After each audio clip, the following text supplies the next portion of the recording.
Miss అవుతున్నారా మాధురి గారిని? Miss అవుతున్నా.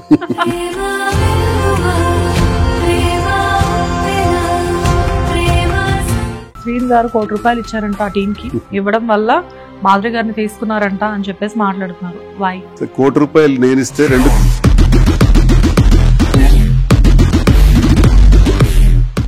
హౌస్ లోకి వన్స్ వెళ్ళిన తర్వాత నెగిటివిటీ ఎక్కువ పడి పాజిటివిటీ తక్కువ పడింది. దాని గురించి మీకు ఏమనిపించింది ఫస్ట్ వీక్ లో?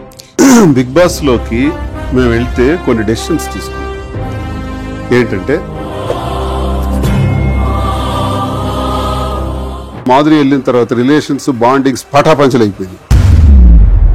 మీ గురించి మీమ్స్ ఇన్స్టాగ్రామ్ ఓపెన్ చేస్తే మీ గురించి రకరకాల మీమ్స్, ఆవిడ గురించి రకరకాల పాటలు, మిమ్మల్ని ఏదో ఒక విధంగా విమర్శించడం, ఇవన్నీ చూసినప్పుడు ఈ పాజిటివ్ నెగిటివ్ అనేది మీకు లోపల తలలో ఒక రకమైన భారం అనిపించలేదా? మనుషులమే కదా, అనిపిస్తుంది కానీ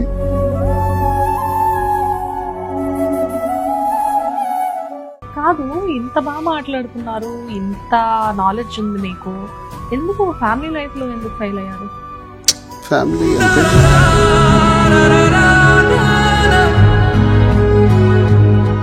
సడన్ గా పార్టీ నుంచి ఎందుకు బయటకు వచ్చారు? ఐ మీన్ బయటకు ఎందుకు పంపించారు? నా సస్పెన్షన్ కారణం జగన్మోహన్ రెడ్డి గారు కాదు.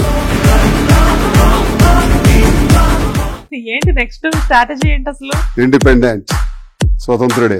ఇప్పుడు చూపెడతా ధర్మానికి, కృష్ణదాస్ కి ఏ ఓటింగ్ లేదు. ధర్మాన ప్రసాద్ మీద కూడా క్యాండిడేట్ ని పెడతా, అడిగి దమ్ముంటే గెలవమని. సార్ రచ్చ చేసేస్తాను. ఇక్కడ గెలిపోవటం కాదు, నాకు పబ్లిక్ లేరు.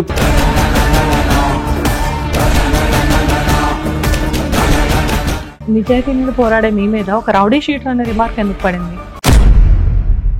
నమస్తే, వెల్కమ్ టు హిట్ టీవీ. నేను శ్వేత. ఈ రోజు మనతో పాటు ఉన్న ఈ గెస్ట్ చాలా స్పెషల్ గెస్ట్ అని అందరికీ తెలిసిందే. కాకపోతే ఏంటంటే ఎవ్రీ డే ఏదో ఒక విమర్శలకి గురవుతూ కూడా ఎప్పుడు యాక్టివ్ గా ఉండే దువ్వాడ శ్రీనివాస్ గారు ఈ రోజు మనతో ఉన్నారు. నమస్తే శ్రీనివాస్ గారు. నమస్తే శ్వేత గారు, బాగున్నారు? బాగున్నాను, మీరు ఎలా ఉన్నారు? అప్పుడెప్పుడు వక్లా సిల్క్స్ లో కలిసాము. ఎలా నడుస్తుంది వక్లా సిల్క్స్? కాంచీపురం వక్లా సిల్క్స్ పెట్టి 7 నెలలు పూర్తి 8వ నెలలోకి వచ్చి అడుగు పెట్టాం. ఆల్మోస్ట్ 12 crores బిజినెస్ చేసాం. 12 crores విత్ ఇన్ 6-7 months లోనే. చాలా గ్రాండ్ సక్సెస్. దీనికి తెలంగాణ ప్రజలకి ముఖ్యంగా నా శిరస్సు వంచి నమస్కరిస్తున్నాను. అలాగే ఆంధ్ర ప్రజలందరూ కూడా నాకు ఈ స్థాయికి తీసుకురావడానికి కారణమైనటువంటి 2 రాష్ట్రాల తెలుగు ప్రజలందరికీ కూడా నా హృదయపూర్వక ధన్యవాదాలు. వ్యాపార రంగంలో టెక్స్టైల్స్ లోకి అడుగు పెట్టేటప్పుడు చాలా ఆందోళనతో అడుగు పెట్టాం, కానీ అది గ్రాండ్ సక్సెస్ చేసి మరిన్ని బ్రాంచెస్ కి ఎక్స్టెండ్ చేసే విధంగా నన్ను ప్రోత్సహించినందుకు వారికి ధన్యవాదాలు. పాలిటిక్స్, గ్రెనేడ్స్, కాలేజెస్, ఫస్ట్ విద్యా సంస్థల నుంచి ముందు అకాడమిషియన్ నేను. సో విద్యా సంస్థల దగ్గర నుంచి స్టార్ట్ చేసి తర్వాత పాలిటిక్స్ వరకు వచ్చారు. గ్రెనేడ్స్ కానివ్వండి, పాలిటిక్స్ కానివ్వండి. పాలిటిక్స్ లో మీరేంటో ప్రూవ్ చేశారు మీ కాన్స్టిట్యున్సీలో, టెక్కలిలో. అండ్ ఆఫ్టర్ దట్ బిజినెస్ అనేది ఇక్కడ కొత్త లైఫ్ స్టార్ట్ అయింది, కొత్త బిజినెస్ స్టార్ట్ అయింది. లైఫ్ తో పాటు బిజినెస్ కూడా సక్సెస్ అయింది అనుకోవాలా? అయింది. బిజినెస్ గ్రాండ్ సక్సెస్ అయింది. మాకు ధైర్యం వచ్చింది. మరిన్ని బ్రాంచెస్ పెట్టాలనుకుంటున్నాం అంటే ధైర్యం లేకపోతే చేయలేం కదా. ఎన్ని బ్రాంచెస్? ఇప్పుడు కూకట్పల్లి మరొక ట్రై చేస్తున్నాను, వైజాగ్ లో కూడా మరొక ట్రై చేస్తున్నాను. బిల్డింగ్స్ ప్రిపేర్ చేయడంలో బిజీగా ఉన్నాం. ఆ వర్క్ అయిపోతే వెంటనే స్టార్ట్ చేస్తాం. ధైర్యం మాత్రం. కమాండ్ వచ్చింది, బిజినెస్ మీద కమాండ్ వచ్చింది టెక్స్టైల్స్ లో. అది నాకు తెలిసి 70-80% మాధురి కష్టం. శ్రీనివాస్ గారు, మీకు ఎప్పుడు అనిపించలేదా నేను గ్రానైట్స్ బిజినెస్ చేసి వైసీపీలో అంత మంచి స్థాయిలో ఉన్న నేను సడన్ గా ఒక బట్టల కొట్టు పెట్టుకుంటే జనాలు ఏమనుకుంటారా అని చెప్పేసి అనిపించలేదా? బట్టల కొట్టు చూడండి, మనం ఎప్పుడు భయపడాలంటే మనిషి అనేవాడు నేరం చేస్తే భయపడాలి. అవినీతి చేసినా, అక్రమాలు చేసినా, ఎవరికైనా అన్యాయం చేసినా, దోపిడీలు చేసినా, ఇంకొకరి జీవితాలు నాశనం చేసినా మనం భయపడాలి. నీ అలాంటి తప్పులు నేను ఎందుకు చేయలేదే? నాకు సిల్క్స్ గురించి నాకు నాలెడ్జ్ లేదు. నాకు నాలెడ్జ్ ఉన్నది అకాడమిక్ సైడ్ ఉంది, గ్రనైట్ సైడ్ ఉంది, పాలిటిక్స్ లో ఉంది. సిల్క్స్ టెక్స్టైల్స్ మీద లేదు, కానీ మాధురికి పూర్తి నాలెడ్జ్ దాని మీద ఉంది. తన మీద డిపెండ్ అయ్యి ఆ ధైర్యంతో ఈ ఫీల్డ్ లోకి రావటం ఎంతవరకు నేను సక్సెస్ అవ్వగలను ఆందోళన ఉండేది. కానీ 100% సక్సెస్ అవ్వటానికి కారణం తన వర్క్ స్టైల్.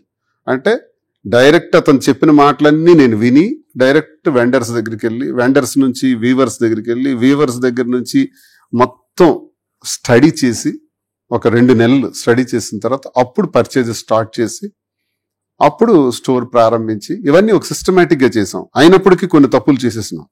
ఆ తప్పుల్ని ఇప్పుడిప్పుడే ఎలా రెక్టిఫై చేయాలి బిజినెస్ లో అన్నది రెక్టిఫై చేసుకుంటూ వెళ్తున్నాం.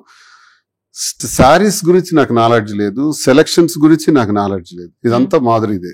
సెలక్షన్ గానీ వాటిని పెట్టడం గానీ. ఇప్పుడు నేను స్టోర్ లో ఒక రివ్యూ వింటుంటాను, ఏంటంటే వచ్చిన ప్రతి ఒక్కళ్ళు మీ దగ్గర వెరైటీస్ బాగున్నాయండి అంటారు. వెరైటీసా? మరి అన్ని స్టోర్స్ ఉన్నాయి కదా, మన దగ్గర వెరైటీస్ బాగున్నాయి అంటారేంటి? పెద్ద పెద్ద స్టోర్స్ అన్ని తిరిగి మన దగ్గరకు వచ్చి కొనుక్కెళ్తూ మీ దగ్గర వెరైటీస్ బాగున్నాయి అంటున్నారంటే ఈ దిస్ క్రెడిబిలిటీ గోస్ టు మాదిరి. నాకు తెలీదు, తర్వాత తెలిసింది 6 నెలల తర్వాత. 2 ప్రైస్ కూడా బాగుంది అని అంటారు. ప్రైస్ నేను తీసుకున్న డెసిషన్ రీజనబుల్ ప్రైస్ ఇవ్వాలన్నది. సో 2 సక్సెస్ఫుల్ గా అవటం వల్ల బిజినెస్ కి పర్మనెంట్ ఫుట్ ఫాల్ అన్నది, పర్మనెంట్ కస్టమర్స్ అన్నది ఒకటి కనెక్ట్ అయిపోయినారు. మాకు కనెక్ట్ అయిపోయి ఇప్పుడు 2 రాష్ట్రాల నుంచి కస్టమర్స్ వస్తుంటారు. మీకోసం వచ్చేవాళ్ళు, మా కోసమే వచ్చేవాళ్ళు ఉన్నారు. సోషల్ మీడియాలో కూడా మాకు బాగా వైడ్ రిలేషన్స్ ఉన్నాయి కాబట్టి ప్రజలతో మేమే ప్రమోషన్స్ చేస్తాం, మేమే డిస్కస్ చేసుకుంటాం. యాడ్ క్రియేట్ చేసేది మేమే, థీమ్ క్రియేట్ చేసుకునేది మేమే. కాఫీ కావాలా, కాఫీ తెస్తే కాఫీ కాదు నీ చీర బాగుంది అని చెప్పటం, ఇవన్నీ మేము తయారు చేసుకునేవే. తయారు చేసి యాడ్స్ కూడా మా సొంత స్టూడియో ఉంది, అందులోనే ప్రిపేర్ చేసి ప్రమోషన్ చేస్తాం. కాదు, వెండర్స్ వరకు వెళ్ళడం ఓకే, ప్రతి బిజినెస్ మ్యాన్ చేసే పనే. కాకపోతే ఆ బట్టలు అనేది అసలు ఎలా మ్యానుఫ్యాక్చరింగ్ ఎలా జరుగుతుంది అని అక్కడ వరకు వ్యూవర్స్ దగ్గరికి కూడా వెళ్ళడం అనేది, అది చాలా సూక్ష్మంగా దాని గురించి తెలుసుకోవాలి అన్న మీ ఇంటెన్షన్ నిజంగానే చాలా గొప్ప విషయం. అండ్ సెలెక్షన్ గురించి మాట్లాడితేనేమో బిఫోర్ ది వక్లా సిల్క్స్ మాధురి గారు మీ శారీస్ బాగున్నాయండి అని ఎప్పుడైనా మేము కాంప్లిమెంట్ ఇస్తే, నాదేం లేదండి అంతా శ్రీను గారి సెలక్షనే అని ఆవిడ చెప్పేవారు. సెలక్షన్ నాకు తెలియదు, నేను కూర్చుంటాను. మీరేమో తన సెలక్షన్ వల్లనే షాప్ ఇంత సక్సెస్ అయిందని మీరు చెప్తున్నారు. మీ ఇద్దరిలో ఇప్పుడు శ్రీనివాస్ గారు కృషి అంటది, తను ఆయన పట్టుదల కృషి అంటది, కానీ సెలక్షన్ తందే. ఎందుకంటే నాకు నాలెడ్జ్ ఎక్కడిది, నాకు చీర అంటే ఏదో బాగుందా ఏమో, నాకు కొనటం కూడా రాదు. బాగా కలర్ఫుల్ గా ఉంటే బాగుంది అనేస్తాం, లేకపోతే లేదనేస్తాం. అందులో లోపాలు మైనస్లు ఏమో నాకు అర్థం కాదు, ఇప్పటికీ అర్థం కాదు. నో సర్ప్రైజెస్, నేనేం సర్ప్రైజెస్ అని చేయను. పద కొనుక్కోట లేదా ఏదంటాను, కానీ అది నాకు తెలియదు ఆ ప్లేస్. Okay, right. సో మొత్తానికి వక్లా సిల్క్స్ అనేది ఒక సక్సెస్ బాటలో దూసుకుపోతుంది. వెంకటేశ్వర స్వామికి వకులామాత అదేంటో ఏదో మ్యాజిక్ చేసినట్లు అక్కడెక్కడో విజయనగరం నుంచి టెక్కల నుంచి జనాలు ఇక్కడ దాకా వచ్చి కొనుక్కొని వెళ్తున్నారంటే అది అసలు మరీ కొంచెం ఆశ్చర్యంగా ఉంది. వైజాగ్ లో షాపింగ్ మాల్స్ ఉన్నాయి, వచ్చేదారిలో రాజమండ్రి ఉంది, విజయవాడ ఉంది, అన్ని వదిలిపెట్టి హైదరాబాద్ వచ్చి అది కూడా వక్లా సిల్క్స్ కి రావడం వల్ల ఏంటి, ఏమన్నా మీ ఏరియా వాళ్ళకి పెద్ద పెద్ద డిస్కౌంట్లు ఇస్తున్నారా ఏంటి? డిస్కౌంట్స్ అందరికి సమానంగా ఇస్తాం. డిస్కౌంట్స్ కన్నా వెరైటీస్ అని వస్తున్నారు వాళ్ళు. కలర్స్ మీ దగ్గర బాగుంటున్నాయి, వెరైటీస్ బాగుంటున్నాయి. కొంతమంది అసలు డిస్కౌంట్ గురించి మాట్లాడరు, వాళ్ళది పట్టించుకోరు. మేము ఇస్తాం, పాపం వాళ్ళు ఇంత బిల్ చేశారు కదా ఇవ్వాలని గిఫ్ట్స్ ఇస్తాం. ఇవన్నీ చేసి కామన్ గా అందరికీ సమానంగానే చూస్తాం. ప్రైస్ వరకు నేనే ఆలోచించాను, రీజనబుల్. ఇప్పుడు జనానికి స్టోర్ పెట్టక ముందు అది ఎవరు పెడుతున్నారో తెలియదు, పెట్టిన తర్వాత కూడా తెలియదు. పెట్టక ముందు మేమెవరో తెలుసు, మా రిలేషన్సే పబ్లిక్. పబ్లిక్ కి నిరంతరం సర్వీస్ అందించే తీరులో ఉండే మేము బిజినెస్ లో కూడా సంతృప్తినివ్వాలి. అందుకే నేను వీవర్స్ దగ్గరికి వెళ్ళాను. వీవర్స్ దగ్గరికి వెళ్తే వీవర్ ప్రైస్ ఎంత, వెండర్ ప్రైస్ ఎంత, మేం పెట్టే సేల్స్ ప్రైస్ ఎంత, ఆఖరికి కస్టమర్ కి వెళ్ళేటటువంటి ఇబ్బంది ఎంత గమనిస్తే ఇక్కడ నష్టపోతున్న వాళ్ళు ఇద్దరు, ఒకటి వీవర్, 2 కస్టమర్. మధ్యలో వాళ్ళందరూ మేడలు కడుతున్నారు, బాగా ఉన్నారు. సో మనం ఎందుకు ఈ మేడలు కట్టాలి, కోట్లు సంపాదించాలి? ఇది కాదు. బిజినెస్ బ్రహ్మాండంగా నడాలి, కస్టమర్ కళ్ళల్లో సంతోషం చూడాలన్న ఆలోచనతో నేను ఫస్ట్ వీవర్ దగ్గరికి వెళ్తే వీవర్ ఒక ప్రైస్ చెప్పాడు. ఆ ప్రైస్ ని కొంచెం మెయింటెనెన్స్ కి యాడ్ చేసుకుంటూ అమ్మగలిగితే కస్టమర్ సంతృప్తి పడతాడని ఆలోచించి రీజనబుల్ ప్రైస్ హైదరాబాద్ లో ఎక్కడైనా సరే, ఏపీలో గానీ ఎక్కడైనా సరే వాళ్ళు అమ్మే శారీ చూడండి, మా దగ్గరకు వచ్చి అదే శారీ చూడండి, రీజనబుల్ ప్రైస్ చాలా డిఫరెన్స్ ఉంటుంది. ఎందుకంటే మేము లో ప్రైస్ పెడతాం, కష్టపడతాం, వీవర్ దగ్గరికి వెళ్తాం, దగ్గరుండి ఆర్డర్ పెట్టి సెలెక్ట్ చేసి తెస్తాం. ప్రతిసారి ఇక్కడ మా దగ్గర ఇప్పుడు 16,000 శారీస్ ఉంటాయి. 16,000 కూడా మాదిరి చేతులతో సెలెక్ట్ చేసినవే. చాలా చాలా చాలా కాన్ఫిడెంట్. కాశీ నుంచి బెంగళూరు వరకు తనే సెలెక్ట్ చేస్తుంది, కార్లోనే వెళ్తాం, సెలెక్ట్ చేస్తుంది, అవన్నీ తెచ్చి ఇక్కడ పెడతాం. అవన్నీ బ్రహ్మాండంగా రీజనబుల్ ప్రైస్ పెట్టి ఇవ్వగలుగుతున్నాం, సంతృప్తి. Super, very happy about that. And త్వరలోనే బ్రాంచెస్ అన్ని కూడా చాలా ఫాస్ట్ గా స్టార్ట్ అవ్వాలి అని మేము విష్ చేస్తున్నాము. అండ్ బిగ్ బాస్ మిస్ అవుతున్నారా మాధురి గారిని? మిస్ అవుతున్నా. మేబీ ఎప్పుడైతే మీ రిలేషన్షిప్ స్టార్ట్ అయిందో నాకు తెలిసి అప్పటి నుంచి మీ ఇద్దరి మధ్యన ఇంత గ్యాప్ అయితే లేదనుకుంటా. లేదు, రిలేషన్షిప్ అంటే మేము ఒక బెస్ట్ అంటే ఏది చేసినా ఒక బయటికి అడుగు పెట్టాలంటే కలిసి వెళ్ళటం అలవాటు. ఓ సినిమాకి వెళ్ళాలన్నా, మార్కెట్కి వెళ్ళాలన్నా, ఎక్కడికి వెళ్ళాలన్నా కలిసే చేస్తాం. ఇంతవరకు తనకు వైపు నేను వైపు వెళ్ళి చేయటం జరగల. ఆ అటాచ్మెంట్ బాండింగ్ ఎక్కువ అయిపోయింది. అయిపోవటం వల్ల ఇప్పుడు తనకి ఇబ్బంది, మాకు ఇబ్బంది. కానీ అలా ఎలా అవుతుంది? లైఫ్ అన్నాక తప్పదు. ముందు బిగ్ బాస్ లోకి పిలిచారు, రాలేమని చెప్పేసాం. మళ్ళీ పిలిచారు. సెకండ్ కాల్ ని ఎందుకో నాకు రిజెక్ట్ చేయాలనిపించలేదు. పంపిద్దాం, ఇది ఒక అదేంటి ఆవిడ మాకు ముందు ఇచ్చిన ఇంటర్వ్యూలో అసలు మీకు ఇష్టమే లేదని చెప్పారు. ఇష్టం లేదు, ఇష్టం లేదు. ఇప్పుడు చెప్తున్నాను కదా, ఎందుకు మనకి అవసరం అని అనుకున్నాం. కానీ ఆ టీం నుంచి ఎప్పుడైతే కబురు వచ్చిందో సెకండ్ టైం, సరేలే పంపిద్దాం, మనకి మరింత యాడెడ్ స్ట్రెంగ్త్ అవుతుంది కదా అని పంపించాం. సో బిగ్ బాస్ నుంచి వాళ్ళే మీకు కాల్ చేశారు, అంతా బానే ఉంది. వన్స్ ఆవిడ బిగ్ బాస్ కి వెళ్ళిన తర్వాత ఎందుకు ఈ మాటలు ఎందుకు వస్తున్నాయి? శ్రీన్ గారు ₹1,00,00,000 ఇచ్చారంట ఆ టీం కి, ఇవ్వడం వల్ల మాధురి గారిని తీసుకున్నారంట అని చెప్పేసి మాట్లాడుతున్నారు. వై? ఇంకా బ్లాస్ట్ చేసేస్తారంట బిగ్ బాస్ హౌస్. ఇలాంటి లాస్ట్ లో విన్నర్ ఇవ్వకపోతేనా ఈ మాటలు చెప్తారండి. థంబ్నైల్స్ గానీ ఇవి గానీ కామెడీస్. ₹1,00,00,000 నేను ఇస్తే 2 కోట్లు ఇచ్చేవాళ్ళు ఉన్నారు. డబ్బులకే తీసుకోవాలనుకుంటే బిగ్ బాస్ కి పెద్ద క్యూ ఉంటుంది. చాలా మంది సెలబ్రిటీస్ ఉన్నారు, కామనర్స్ ఉన్నారు, వ్యాపారస్తులు ఉన్నారు, రాజకీయ రంగాల్లో ఉండేవాళ్ళు ఉన్నారు. నేను బిగ్ బాస్కి వెళ్ళి నా మైండ్ సెట్ ను కూడా నేను ప్రూవ్ చేసుకుంటాను. డైరెక్ట్ కంటిన్యూస్ 3 months కెమెరాలో కనపడతాను, నాకు ఒక ఫ్యాన్ ఫాలోయింగ్ వస్తుంది అని ఆలోచించి 1-2 కోట్లు పర్వాలేదులే ఇస్తాం అనుకునే టీం చాలా మంది ఉన్నారు. మేమే ఉన్నామా? పైగా ₹1,00,00,000 ఇచ్చి నిజంగా ఎల్లుంటే రేపు అందులో ఎన్ని రోజులు ఉంటే అంత రెమ్యూనరేషన్ మాకు వస్తుంది. ఆ రెమ్యూనరేషన్ పంచిపెద్దాం అనుకుంటున్నాం కదా.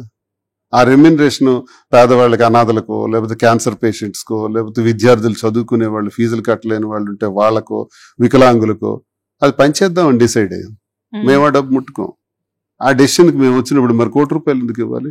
ఏమొస్తుంది మాకేం ఇప్పుడు మేము ఎవరికైనా తెలియని వాళ్ళమా?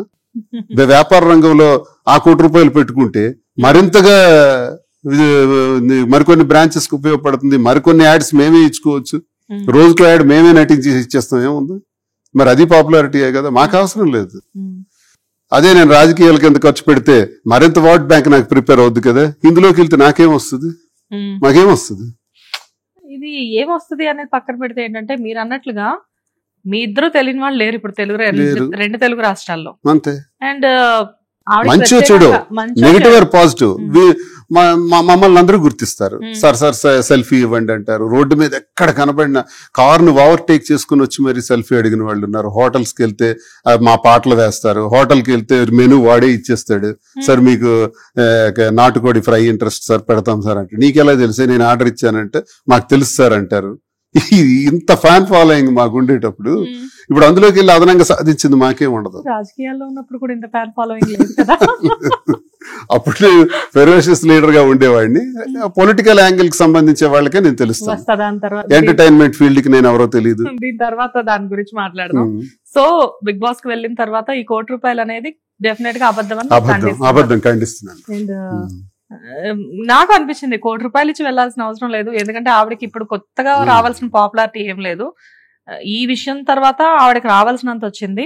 కాస్తో కూస్తో మిగిలింటే ఒకలా సిల్క్స్ ద్వారా అది కూడా ఆవిడ ఫుల్ఫిల్ చేసేసారు అని మేము అర్థం చేసుకున్నాము. కాకపోతే అసలు ఈ ₹1,00,00,000 మ్యాటర్ ఏంటో తెలుసుకుందామని ఇవాళ నేను ₹1,00,00,000 కాన్స్టెన్సీలో ఖర్చు పెట్టుకుంటే నాకు మంచిది కదా. నాకెందుకు ఇది? So once big boss house లోకి వెళ్ళారు, ఎంటర్ అయిన తర్వాత ఫస్ట్ మాధురి గారి గురించి ఫస్ట్ 1 week కూడా చాలా నెగిటివిటీ అనేది క్రియేట్ అయింది. లైక్ అంటే మనందరికీ తెలుసు మాధురి గారు లోపల ఎలా ఉన్నా కానీ ఆవిడ మాట అనేది కొంచెం, మాట తీరు అనేది కొంచెం కఠినంగా అనిపిస్తూ ఉంటుంది తెలియని వారికి. చూసే వాళ్ళకి కూడా ఏంటంటే ఇప్పుడు అందరూ ఆవిడ చూసిన వాళ్ళే కానీ ఎవరు ఆవిడ దగ్గరకు వచ్చి మాట్లాడిన వాళ్ళు చాలా తక్కువ మంది. ఇప్పుడు మేమందరం ఏంటంటే రెగ్యులర్ గా మాట్లాడుతున్నాం కాబట్టి వాట్ ఈస్ షీ అని మాకు తెలుసు. హౌస్ లోకి వన్స్ వెళ్ళిన తర్వాత నెగిటివిటీ ఎక్కువ పడి పాజిటివిటీ తక్కువ పడింది. దాని గురించి మీకు ఏమనిపించింది ఫస్ట్ వీక్ లో? ఫస్ట్ ఆఫ్ ఆల్ మీకు దీని మీద క్లారిటీ ఇవ్వాలి, మంచిగా వస్తాను. బిగ్ బాస్ లోకి మేము వెళ్తే కొన్ని డెసిషన్స్ తీసుకున్నాం. ఏంటంటే 1 రోజు ఉంటామా, 1 వీక్ ఉంటామా 2 వీక్స్ ఉంటాం మనకు అనవసరం. సేమ్ డే రిటర్న్ అయిపోయినా పర్వాలా. బట్ ఒక్క రోజులోనే మన మార్క్ అంటూ ఒకటి ఉండాలి. ఏంటా మార్కు? బిగ్ బాస్ లో కొంతమంది వేసుకునే డ్రెస్సెస్ కొంచెం బాగోట్లేదు, మాకు నచ్చట్లా, కాబట్టి కనపడినంతసేపు కూడా చీరతో కనపడాలి. అది తెలుగువారి సాంప్రదాయబద్ధమైనటువంటి చీర, అలా ఉండాలి. మరి చీరలే మాకు స్పెషల్ కాబట్టి ఆ చీరల్లో స్పెషల్ గా కనపడాలనేది బుక్లా సిల్క్స్ నెంబర్ 1. నెంబర్ 2, టాస్క్స్ ఉంటాయి. టాస్క్స్ ఉండేటప్పుడు చూడిదార్స్ వేసుకొని టాస్క్స్ చేయొచ్చు, తప్పదు కాబట్టి. అది నైట్ టైమ్స్ అలాగా చూడిదార్తో ఉంటాం, అది పర్వాలేదు. ఇలా first dress sense. 2, relations bondings మీద మాకు అసహ్యంగా ఉంది.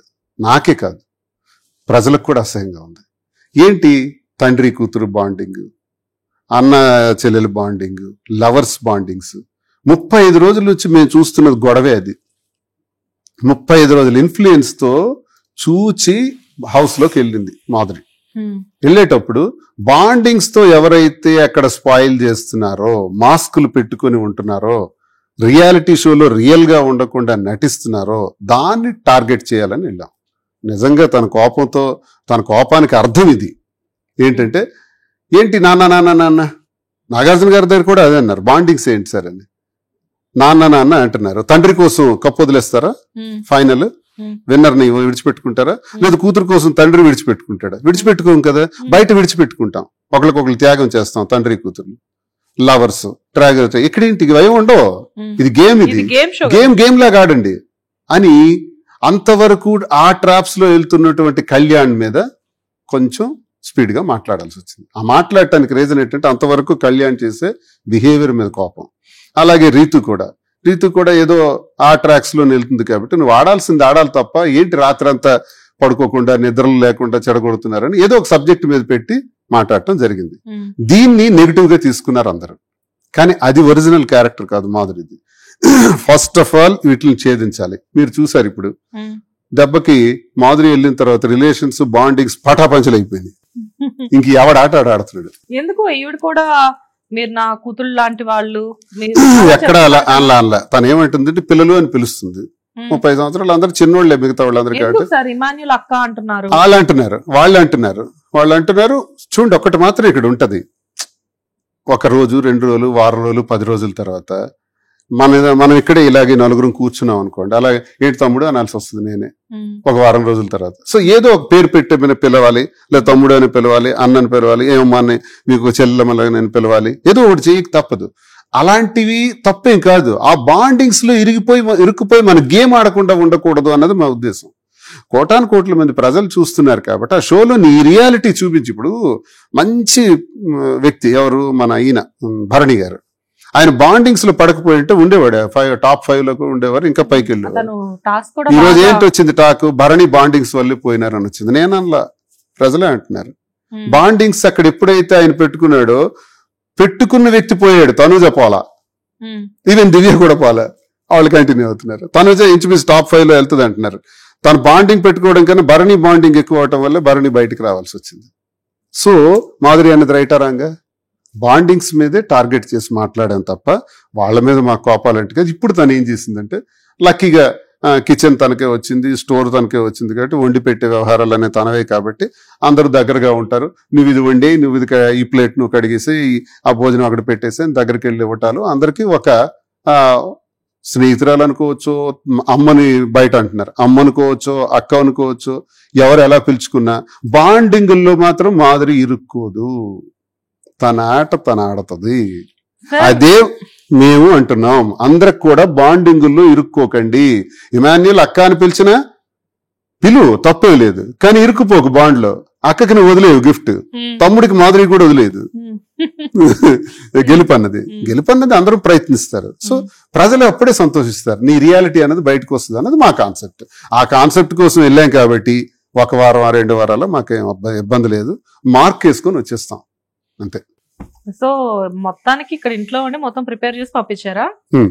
ప్రిపేర్ అయ్యి ఉంటుంది. బాగుంది, మీరు గీసిన ప్లాన్, ఆవిడ నడిచే విధానం, అక్కడ మేము చూసేది మొత్తం అంతా సెట్ చేసి పంపించారు, బానే ఉంది. కాకపోతే బాండ్స్ అనేది క్రియేట్ చేయడం చేసుకోబడ్డం అనేది 2 రకాలుగా ఉంటది. ఇక్కడ మీరు ఎంత ప్రిపేర్ చేసి పంపించినా ఆవిడకున్న మెంటాలిటీ ప్రకారం ఆవిడ అక్కడికి వెళ్ళిన తర్వాత ఎవరైనా కొంచెం క్యూట్ గా మాట్లాడి అమ్మ అమ్మ అని కొంచెం దగ్గరికి రాగానే ఏ ఆడ మనిషి అయినా కరిగిపోతారు. తమ్ముడు అనేస్తారు, చెల్లెమ్మ అంటారు, కూతురులో ఉన్నామంటారు. ఇప్పుడు భరణి వెళ్ళిపోగానే దివ్య బాధపడితే నువ్వు నా కూతురు లాంటిదాని సడన్ గా నోట్లో నుంచి వచ్చేసింది. నోట్లో వచ్చింది, నువ్వు నా కూతురు లాంటిదానిరా, నమ్మురా, నేనున్నాను రా నీకని ఆప్యాయతగా వాదార్చింది. ఆ వాదార్పులో అనాలని వచ్చిన మాట కాదు, అది ఆప్యాయతగా వచ్చినటువంటి మాట. సో మీరు అన్నది కరెక్టే. 1 వీక్ 10 days అయ్యేటప్పుడు కనబడే మొక్కల 15 మంది మనకి కోటాను కోట్ల మంది లక్షల మంది మనకు కనబడతారు. తప్పదు, కానీ బాండింగ్ లో ఉన్నా సరే ఆడాలి అంటాను నేను. అది కొంతమంది కోల్పోతున్నారు, లేకపోతే భరణి గారు బయటికి వెళ్ళరు. భరణి గారికి కూడా నాగార్జున గారు చెప్పారు, భరణి మీరు కొంచెం బాండింగ్స్ తగ్గించుకుంటే మీరు ఆటలో ముందుకెళ్తారని ఆయన కూడా గత వారం చెప్పారు. మాధురి చెప్పిందే కాదు, ప్రజలు చెప్పారు. మరి ఆయన సెంటిమెంటల్ గా నేను ఇరుక్కుపోవాల్సి వచ్చిందని ఆయన కూడా ఒప్పుకుంటారు. ఇక్కడ గేమ్ అనేది ఆవిడ ఆడుతున్నారా, గేమ్ అనేది ఆవిడ ప్లాన్ చేస్తున్నారా? అది లాజిక్. ప్లాన్ చేస్తే చేస్తారు. ఎందుకంటే ఫస్ట్ వీక్ లో నెగిటివ్ అయ్యానని చెప్పేసా, సెకండ్ వీక్ నుంచి ఆవిడ అందరి మీద ప్రేమలు అనురాగాలు ప్లాన్. గేమ్ లో ప్లాన్ ఉంటది కదా, ప్లాన్ లేకుండా ఎలా అవుద్ది? ప్లాన్ అది వండి పెట్టడం, ఆప్యాయతగా ఉండడం, అందరినీ సమానంగా చూడటం, గౌరవంగా చూడటం. గేమ్ ఓడిపోయినా పర్వాలేదు, టీం గెలవాలి. గేమ్ ఓడిపోయినా పర్వాలేదు, అందరూ బాగుండాలి. ఇప్పుడు సంజన టీంలో వాళ్ళు ఓడిపోవటం, లేదా నా టీంలో గెలిచేవాళ్ళు, లేదా నా టీంలో గెలిచినా ఓడినా, ఆ టీంలో గెలిచినా ఓడినా, అందరూ బాగుండాలని కోరుకునే ఒక లైన్. సో కళ్యాణ్ కానివ్వండి, వీళ్ళందరినీ ఫస్ట్ మాధురి గారు టార్గెట్ చేశారు. చేసిన తర్వాత ఇప్పుడు సెకండ్ వీక్ లో చూస్తే అదే కళ్యాణ్ వీళ్ళందరూ కూడా ఇవిడికి బాగా సపోర్ట్. కళ్యాణ్ బాండింగ్స్ లో ఇప్పుడు లీడే. కళ్యాణ్ ఇప్పుడు బాండింగ్స్ లో లీడ్, పిక్స్ కి వచ్చేసినాడు.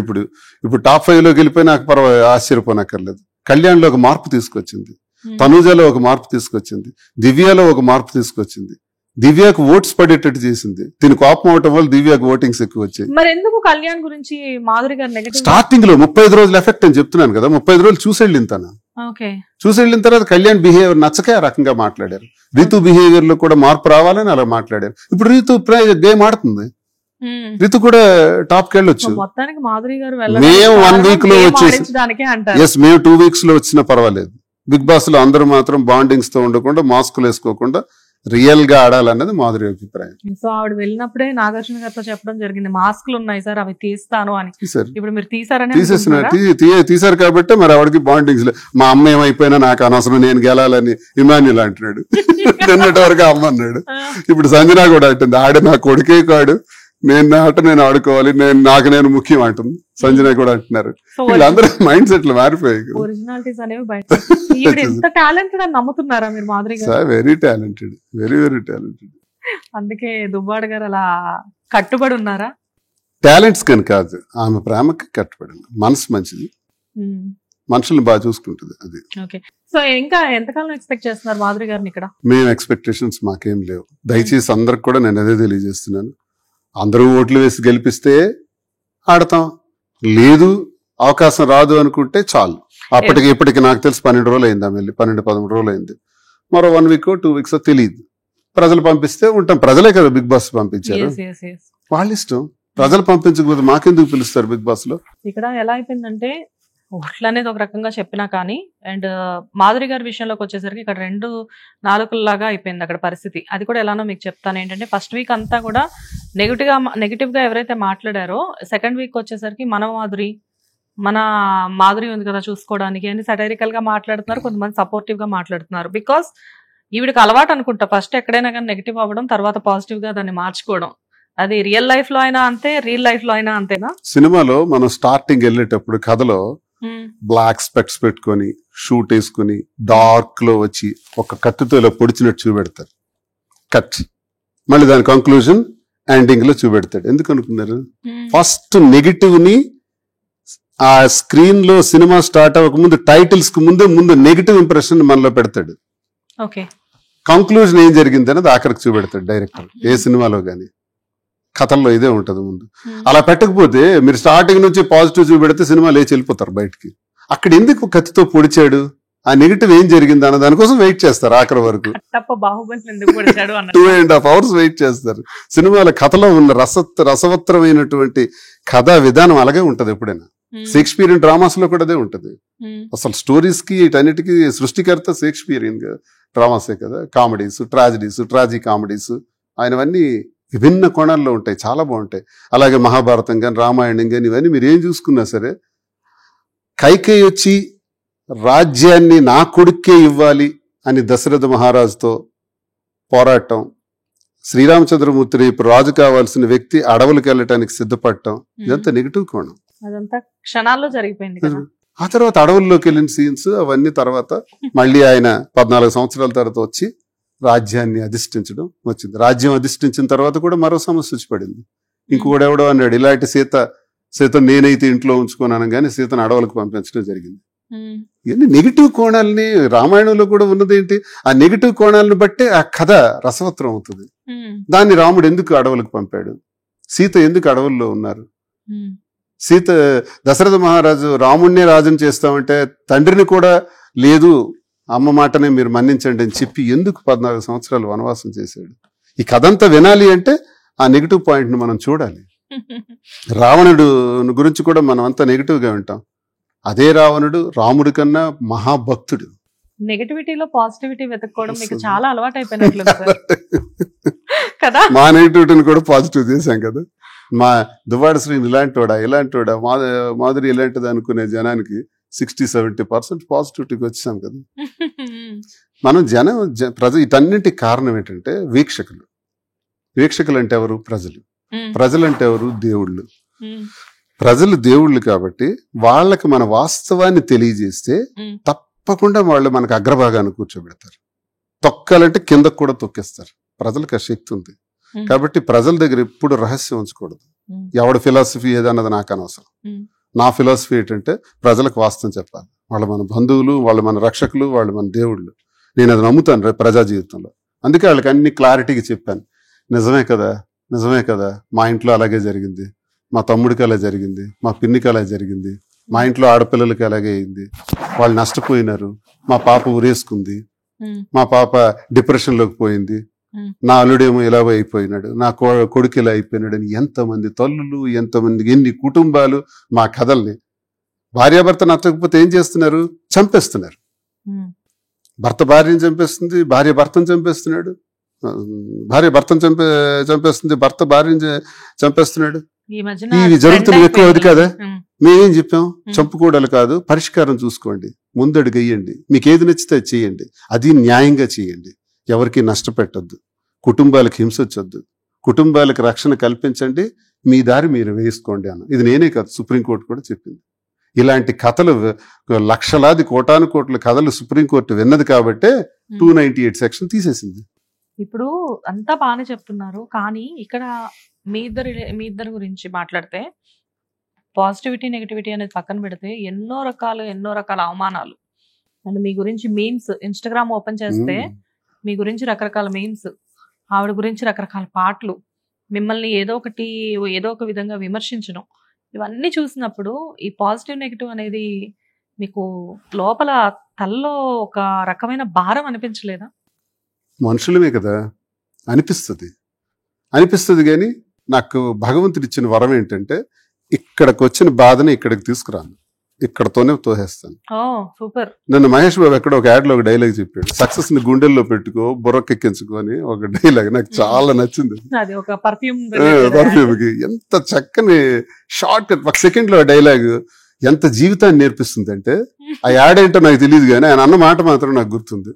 సక్సెస్ ఎప్పుడు ఇక్కడ గుండెల్లోనే పెట్టుకోవాలి, ఇక్కడికి రానివ్వకూడదు. బాధను ఎప్పుడు ఇక్కడే పెట్టుకోవాలి, ఇక్కడికి రానివ్వకూడదు. మనం పదిలం. ఎప్పుడు నేర్చుకున్నారు ఈ వారంలో అనుభవం? మనకేదైనా ఒక 5 కోట్లు లాస్ అయిపోయాను వ్యాపారంలో, ఓకే లెట్ ఇట్ బి. మరి నెక్స్ట్ కష్టపడతాం, 5 కోట్లు వస్తుంది. 5 కోట్లు ఎవరు? మనం సృష్టించిందే, మనం సంపాదించిందే. పోతే మళ్ళీ మనం సంపాదిస్తాం. 5 కోట్లు పోయింది బాబు అని అది ఇక్కడికి తెచ్చామనుకోండి, ఇది ఫట్టుమంటది, సస్తాం. కాదు, ఏ మనిషికైనా కానీ ఒక లెసన్ అనేది అవ్వాలి అంటే కొంచెం టైం పడుతుంది. మేబీ మీరు కూడా ఒక టైంలో డిప్రెస్ అయ్యి ఉండొచ్చు, బాగా డిప్రెషన్ లోకి నేను ఎప్పుడు వెళ్ళలేదు నా లైఫ్ లో. కానీ నా లైఫ్ ఎప్పుడు ఛాలెంజ్. ప్రతిపక్ష పార్టీలో స్ట్రాంగ్ లీడర్స్ ని అటాక్ చేయటం, ఎర్ర నాయుడు అలాంటి వ్యక్తితోటి నా చిన్న వయసు నుంచి. స్వపక్షంలోకి ఉండే స్ట్రాంగ్ లీడర్స్ని అవసరమైతే అటాక్ చేయడం, ధర్మాన ప్రసాద్ అలాంటి వాళ్ళని. నాకెందుకు డిప్రెషన్ వస్తుంది? ఆ డెసిషన్ తీసుకోవడమే చాలా ప్రమాదకరమైంది. నాకు నేను కాలిపోతున్నా, నాకు నేను పోతున్నా, నా క్వశ్చన్ మాత్రం వదలను, నా ఫైట్ మాత్రం వదలను ఈ రోజు కూడా. సో నాకు డిప్రెషన్ అంటూ లేదు, కానీ దానివల్ల తీవ్రమైన ఇబ్బందులు ఎదుర్కొన్నాను.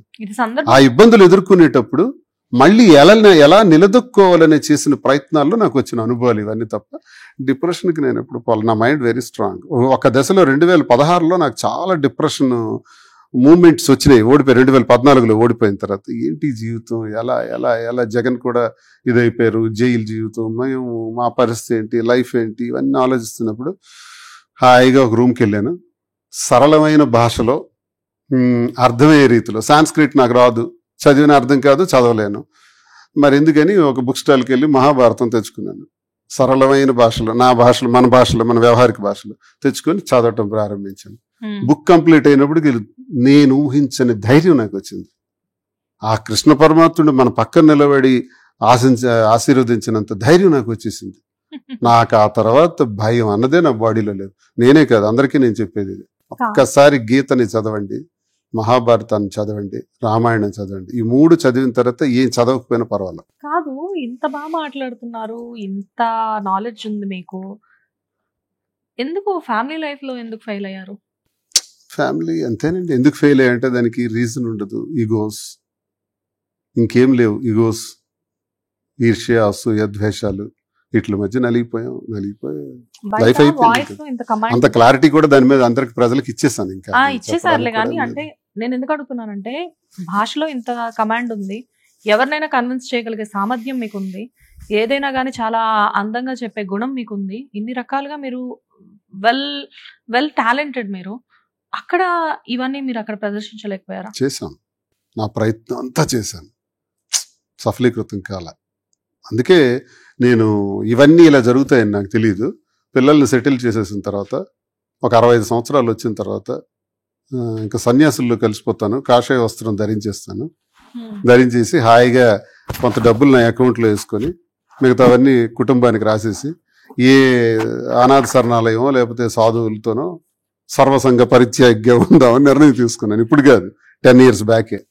నాకు ఎప్పుడు జీవితం మీద ఆశ లేదు, ఎందుకంటే నేను ఫేస్ చేసిన సమస్యలు అలాంటివి. మరి భగవంతుడు ఆ వెంకన్న స్వామి ఈ రకంగా కలుపుతాడని నేను అనుకోలే.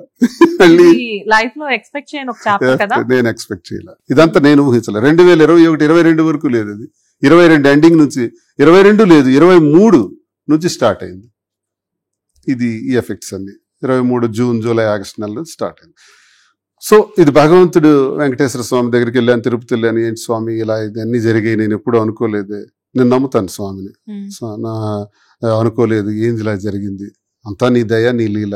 ఓకే, స్వామి నాకు చెప్పినట్టు అనిపించింది, చేశాను, అంతే. మనం కర్మ సిద్ధాంతం, కర్మ ఎలా ఉంటే మన చేత ఏది చేయబడితే అదే మనం చేయాలి. కృష్ణ భగవానుడు చెప్పాడు, నువ్వు చేయగలిగే పనుల గురించి మాత్రమే ఆలోచించు, నీ చేత నేను పనులు చేయిస్తుంటాను, అదే ఆలోచించు, దాని ఫలితాన్ని నువ్వు ఆలోచించక నీకు అర్హత లేదు అంటాడు కృష్ణ పరమాత్ముడు.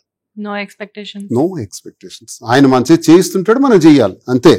ధర్మరాజుకి తనతో పాటు 5 అన్నదమ్ములకి జోదంలో ఆడి ఓడి, ద్రౌపదీదేవిని కూడా ఓడి, రాజ్యాన్ని కూడా ఓడి, అన్నీ పోయి ఆఖరికి అరణ్యవాసానికి 12 ఏళ్ళు, అజ్ఞాతవాసం 1 సంవత్సరం అనుభవించాడంటే 13 ఏళ్ళు. జోదం ఆడకూడదని ఆయనకి తెలీదా? రాజుగా తెలీదా? ధర్మరాజుగా తెలియని నీతులా? అన్ని నీతులు తెలిసినవాడు, కానీ జోదం ఆడకూడదని కూడా తెలుసు. ఇంతెందుకు, ప్రతి సమస్యలో కూడా కృష్ణ పరమాత్ముడికి సహకారం తీసుకున్నావే. బావా నేను ఆడొచ్చా జోదం అని అడిగావా? అడగలేదు. అడిగితే కృష్ణ పరమాత్ముడు వద్దనే చెప్తాడు, కానీ అడగలే నువ్వు. నీ బుద్ధి పుట్టలేదు బావకు అడగాలని. జోదం ఆడకూడదని తెలుసు కూడా ఆడి సర్వం కోల్పోయినావు, తెలుసు నీకు, కానీ ఎందుకు చేశాడో తెలుసా? విధి, కర్మ. ధర్మరాజు ఆడాల్సిందే, భగవంతుడు ఆడిస్తున్నాడు. కృష్ణ పరమాత్ముడు ఏమి అన్ని సందర్భాల్లో ఎదురుపడి, ఎప్పుడెందుకు ఎదురుపడలేదు, పక్కన నిలబడ్డాడు, ఆయన కనబడకుండా ఉన్నాడు, ఆయన ఆడిస్తున్నాడు. నాటకం అది, జగన్నాటకం. జగన్నాటకంలో ధర్మరాజు ఆడనన్నా అవదు, ఆడాల్సిందే, పోవాల్సిందే, అది తప్పదు. ఇలాగే మన జీవితంలో కూడా అతనితో మనం పోల్చుకుంటే ఏమర్థం అవుతుందంటే, కథలో మహాభారతంలో అందరి జీవితాల్లో కూడా కష్టాలు వస్తాయి, ఇబ్బందులు వస్తాయి. నేను ఇది చేయకూడదు, నువ్వెవడో చేయకూడదు. నేను ఇది చెయ్యను, నువ్వెవడో. స్వామి చేయిస్తున్నాడు నీతో, చెయ్యి. రిజల్ట్ ఆయనే. రిజల్ట్ మనకు సంబంధం లేదు, ఫలితం అయింది, పని మంది. ఇదే కర్మ అంటే, ఇదే కర్మ సిద్ధాంతం అంటే. పురాణాల మీద చాలా గ్రిప్ ఉంది సార్. చెప్పాను కదా, చదివానని. కాదు, లైఫ్ లో దెబ్బ తగిలిన ప్రతిసారి అదే నేను గుర్తుకు తెచ్చుకుంటా. అదే ఒక హోటల్ రూమ్ కి వెళ్ళి ఒక బుక్ పట్టుకొని వెళ్ళిపోయి కూర్చోవడం అలవాటు అయిపోయినట్టు. 1 సంవత్సరం కాలం పడి చదివాను మహాభారతం. భయంకరమైన ధైర్యం వచ్చింది. ట్రై చేయమని చెప్తున్నాను అందరికీ. ఎవరికి కష్టం అనిపించినా సంస్కృత భాషలో వెళ్ళకండి, తెలుగు భాషలో చదువుకోండి, అర్థం చేసుకోండి. సూపర్. సో మొత్తానికి ఆ జగన్ నాటకం గురించి చెప్పారు. మీ జగన్ నాటకం గురించి ఏమైనా చెప్తారా? నా జగన్ నాటకం ఏంటి? స్వామి ఏం చేస్తున్నాడో మనకేం తెలుసు. ఎందుకు పార్టీకి చాలా సేవలు చేశారు, పార్టీలో ఒక గుర్తింపు తెచ్చుకున్నారు. ఎవరినైనా కానీ వ్యక్తిగతంగా మీకు నచ్చలేదు అంటే, అక్కడ తప్పు ఉంది అంటే ఖండించారు, విమర్శించారు. సడన్ గా పార్టీ నుంచి ఎందుకు బయటకు వచ్చారు? ఐ మీన్ బయటకు ఎందుకు పంపించారు? ఇప్పటికీ నాకు అర్థం కాని $1000 వస్తున్నది, నన్ను ఎందుకు సస్పెండ్ చేశారు? కారణం ఏంటి చెప్తారు? వ్యక్తిగత కారణం అంటారు. ఈ కారణం తెలిసే 22లో కూడా తెలుసు, 23లో తెలుసు. తెలిసిన తర్వాత టికెట్ అనౌన్స్ చేశారు 23 ఏప్రిల్ 19వ తారీఖున. ఆ తర్వాత అనౌన్స్ చేసిన తర్వాత మళ్ళీ ఆ టికెట్ నా నుంచి వాణి గారికి వెళ్ళింది, మళ్ళీ టికెట్ నాకు వచ్చింది. ఇవన్నీ తెలుసు, మరి అప్పుడే టికెట్ ఇవ్వకూడదు. 2, ఇంట్లో గొడవ జరుగుతున్నప్పుడు 24లోనే సస్పెండ్ చేయాలి. ఆ ఏప్రిల్లో ఎందుకు చేశారు? సుమారు 7-8 నెలల తర్వాత. సో వ్యక్తిగత కారణం పెట్టి సస్పెండ్ చేయటం ఏంటి? వ్యక్తిగత కారణాలు ఎవరికి లేవు? ఒకవేళ నాలాగే వ్యక్తిగత కారణాలు ఉండకూడదు రాజకీయాల్లో ఉంటే ఏ రాజకీయ పార్టీలో కూడా ఒక్కడ కూడా ఉండడే. అందరు షర్ట్లు ఇప్పితే మచ్చలే ఉంటాయి. మనందరం సర్వసంగ పరిత్యాగులం కాము, స్వర్గం నుంచి దిగిరాలేదు. ప్రతి ఒక్కడికి ఇన్ని మచ్చలు ఉంటాయి. నేను షర్ట్ ఇప్పి నా మచ్చలు చూపించాను, ఇంకెవడు చూపించలేదు. చూపించిన వాళ్ళు అందరు అర్హులు, చూపించిన వాడు అనర్హుడా? నాకే అర్థం కాలే. అది ఆయనకు కూడా తెలుసుగా. తెలుసు. జగన్మోహన్ రెడ్డి గారికి ఇందులో నేను ఒక్క మాట కూడా అందించుకోవాలి. ఎందుకంటే ఆయన ఎప్పుడు గౌరవిస్తాను. ఆయన అంటే నాకు ఇష్టం. నేను వైఎస్ఆర్తో అడుగులేశాను. స్టూడెంట్ లీడర్ నుంచి పెద్ద ఆయన దగ్గరికి వెళ్ళటం నాకు అలవాటు. ఆయనే నాకు జిల్లాకు పరిచయం చేశాడు, ఆయనే ఇన్ఛార్జిని చేశాడు, ఆయనే టికెట్ ఇచ్చారు, ఆయనే జిల్లా పరిషత్ వైస్ చైర్మన్ చేశారు. ఆయన మరణించిన తర్వాత నా రోజులు పాడైపోయినాయి. నేను దిక్కులేని వాళ్ళే అయిపోయాను. తర్వాత కుమారుడు వచ్చాడు, కుమారుడితో అడుగులేశాను. అడుగులేసిన తర్వాత ఆయన నాకు చల్లగా చూసుకున్నాడు, బాగా చూసుకున్నాడు, గౌరవించాడు, మంచి హోదాను కల్పించాడు, ఎమ్మెల్సీని చేశాడు. సాష్టాంగ ప్రణామం. జగన్మోహన్ రెడ్డి నేను ఒక్క మాట కూడా అనను. నా గుండెల్లో అది లేదు, రాదు. కాకపోతే మా జిల్లా ఉండే నాయకులు ఇదే ఛాన్స్ దువ్వాడ శ్రీనివాస్ని ఇప్పుడు లేపకపోతే మరి లేపలేం అనుకున్నారు. ధర్మాన ప్రసాద్, కృష్ణదాస్ కలిపి నాటకాలు ఆడి సార్ దగ్గర ప్రతిరోజు చెప్పించి, కోటరీతో చెప్పించి నన్ను సస్పెండ్ చేయించారు. ఇందులో రహస్యం మరేం లేదు. నా సస్పెన్షన్ కారణం జగన్మోహన్ రెడ్డి గారు కాదు, ధర్మాన ప్రసాద్, కృష్ణదాస్, మా జిల్లా నాయకులు. కాదు సార్, ఇప్పుడు మీ గురించి ఆయనకు మొత్తం తెలుసు. ఎందుకంటే మాధురి గారి గురించి ఏమీ లేకముందు కూడా మీకు వాణి గారికి మధ్యన ఏం జరుగుతుందో ప్రతిదీ మీరు తీసుకెళ్ళి ఆయన ముందు పెట్టారు. అండ్ ఎవరో ఒకళ్ళ ద్వారా ఆయన దాకా వెళ్ళింది. మీ ఫ్యామిలీని పిలిచి కూర్చోబెట్టి మాట్లాడి అంతా సెటిల్ చేసింది కూడా ఆయనే. కానీ అప్పుడు రాని నెగటివిటీ మీ గురించి అంతా తెలిసిన ఆయనకి వీళ్ళేదో చెప్తే వినాల్సిన అవసరం ఏముంది? అంతేనండి. రాజకీయాల్లో ఎలా ఉంటాయంటే, మీరంటే నాకు గౌరవం ఇష్టం, అక్కడ 10 మంది వచ్చి మిమ్మల్ని తీయకపోతే మేము ఉండము అనేటప్పుడు తప్పకుండా నా మనసుకు నచ్చని పనే నేను చేస్తాను. నాకు ఈయనంటే ఇష్టం లేదు, కానీ ఆయనకి నేను పక్కన కూర్చోబెట్టుకోవాల్సి వస్తుంది. రాజకీయంలో ఉన్నటువంటి కఠోరమైన పరిస్థితులు అలాగే ఉంటాయి. ఆయన వాళ్ళని పక్కన పెట్టవలసి వస్తుంది, ఆయన వాళ్ళని దూరం పెట్టాల్సి వస్తుంది, కానీ వాళ్ళని పక్కన కూర్చోబెట్టుకోవాల్సి వస్తుంది. జగన్మోహన్ రెడ్డి గారి ప్లేస్లో ఉంటే నేను అదే చేయాల్సి వస్తుంది. ఎందుకంటే ఇప్పుడు ఆయన అపోజిషన్లో ఉన్నారు, లీడర్స్ మీద ఆధారపడి వెళ్ళాలి, మళ్ళీ గవర్నమెంట్లోకి రావాలి, పార్టీ బలోపేతం అవ్వాలి. అందరూ కలిపి దువ్వాడ శ్రీనివాస్ని సస్పెండ్ చేయమంటే దువ్వాడ శ్రీనివాస్ని వదులుకోవటమా ధర్మమా? అందరి మాటను నెగ్గించుకోవటం, అందరి మాట వినటం ధర్మమా? అలాగని అందరి మాటను పక్కన పెట్టి దువ్వాడ శ్రీనివాస్ నేను ఉంచుకోవటం ధర్మమా? రాజకీయాల్లో ఏది ధర్మం? బలమే ధర్మం. మీ అందరికి కొన్ని ఇష్టాలు ఉన్నా, కొన్ని ఇష్టాలను చంపుకొని మనస్సాక్షి అంగీకరించకపోయినా కానీ చేస్తాం. కొన్ని పనులు చేయాలి. నేనైనా అంతే, ఎవరైనా మేము చేస్తాం. తప్పదు, పాలిటిక్స్ లో తప్పదు. అందుకే ఏంటంటే గేమ్ ఆడుకోవాలి. ధర్మాన ప్రసాద్, కృష్ణదాస్ కదా నన్ను సస్పెండ్ చేశారు, ఏ మూటలు లేవన్నారు కదా, చెడ్డ పేరు అన్నారు కదా. అదే ధర్మాన ప్రసాద్ ఒక సర్పంచ్ క్యాండిడేట్ మీద పోటీ చేస్తే 54,000తో ఓడిపోయాడు. ఇదే క్యాండిడేట్ ఎవరు ఇప్పుడు శంకర్ అనేవాడు ఎవరు సర్పంచ్ మన 24 ఎన్నికల్లో అదే సర్పంచ్కి టికెట్ ఇప్పించింది ఎవరో తెలుసా? అచ్చెన్నాయుడు ఎవరు? రాష్ట్ర పార్టీ అధ్యక్షుడు. నా మీద కదా పోటీ చేశాడు. 32,000తో గెలిచాడు. ధర్మాన 54,000తో ఓడిపోవటం ఏంటి? అచ్చెన్నాయుడు వల్ల టికెట్ పొందిన సర్పంచ్ అభ్యర్థి 54,000తో గెలవటం ఏంటి? అచ్చెన్నాయుడు 32,000తో గెలవటం ఏంటి? రాష్ట్రంలో హైయెస్ట్ ఓటింగ్ నాదే వస్తుంది మెజారిటీ అని ప్రగల్భాలు పలికాడే అచ్చెన్నాయుడు. మరేం 32,000 ఉండిపోయాడు? That is Duvvada Srinivas. నా స్ట్రెంగ్త్ అది, ప్రజల్లో నా బలం అది. ఈ రోజు ఇంత చెడ్డ పేరు గురించి మీరు మాట్లాడుతున్నారు, ఆ రోజుకి ఉంది. నేను పోటీ చేసి నామినేషన్ వేసిన నాడికి మా ఇంటి గొడవలని మా నియోజకవర్గ ప్రజలకు తెలుసు, ఎవరికి తెలియకపోయినా. అయినా 75,000 ఓట్లు వేశారు కూటమి బలంలో. అచ్చెన్నాయుడికి 32,000తో నిలబెట్టారు. ఈ గొడవలే లేకపోతే గెలుపు నాదే. కానీ మన దురదృష్టం 32,000 వరకు అయినా నేను నిలబెట్టగలిగాను. ఇంత కష్టాలు, అది కూడా ఏప్రిల్లో ఎన్నికలు అంటే జనవరిలో నాకు టికెట్ ప్రకటించారు. జస్ట్ 2 months 3 months లో ఇంత టర్న్ చేశాను.